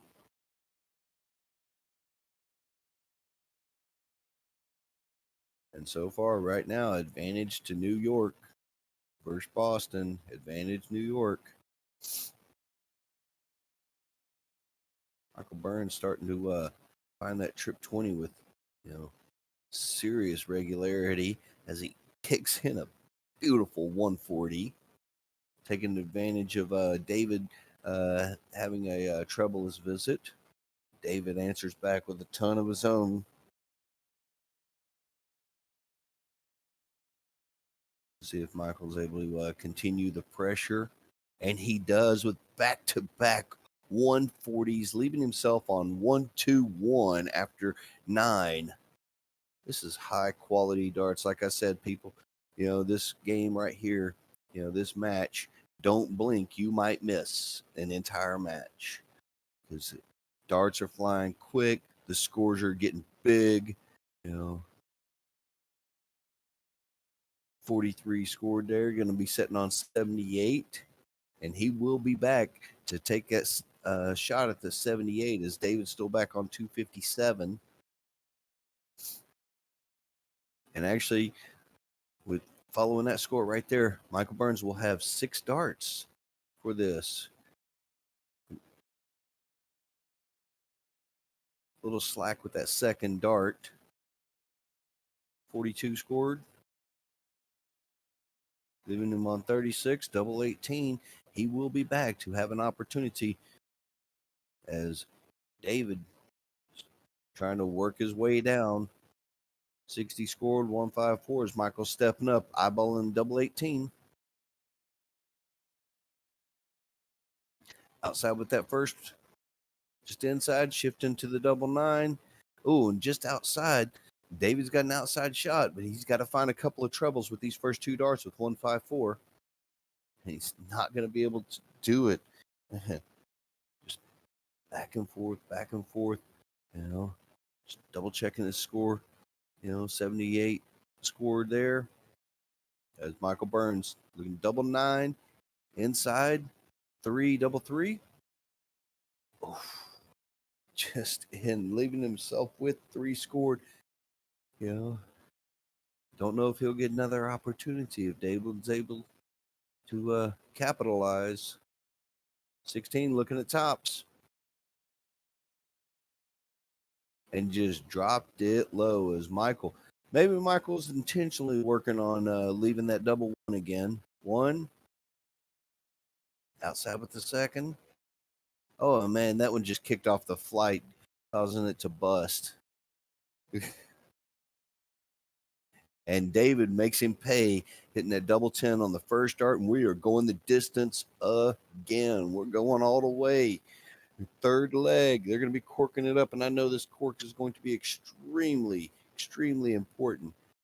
See who starts off this third and final leg. It's like they both hit a single. Oh, David has won that, and he will be starting off. Michael's probably kicking himself a little bit for some of the missed doubles. want to avenge himself as we are here. This is the final leg of the entire 2023 Greater Philadelphia Open. Nothing but great shooters all weekend. I'm glad that I've been able to be a part of this as we're going through this final here. I want to give final shout outs and such, and I'll probably do it again to everybody that's been out there watching, supporting, jumping in on the chats, on the streams, sharing them, everything else. As David with a nice 8-3 scored. And those missed doubles might have gotten to Michael a little bit. He might have got to him a little, because he's gone back-to-back sets right there without hitting a triple. Because again, it's been a long tournament for all of these shooters. 45 scored. Archie, you and the work that you do with Archie's Darts down there dealing with Virginia Beach. Great job. Thanks for joining in on the chats.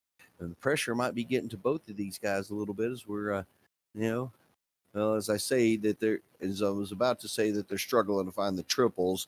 There goes Michael Burns with a nice little 140. It's a little bit of point advantage. See how David's able to reply. 43 scored. We are nip and tuck back and forth on this final leg. Final match. Finals of the men's 501 singles. I believe that was a 61 scored, 156. So Michael will be first down to an out.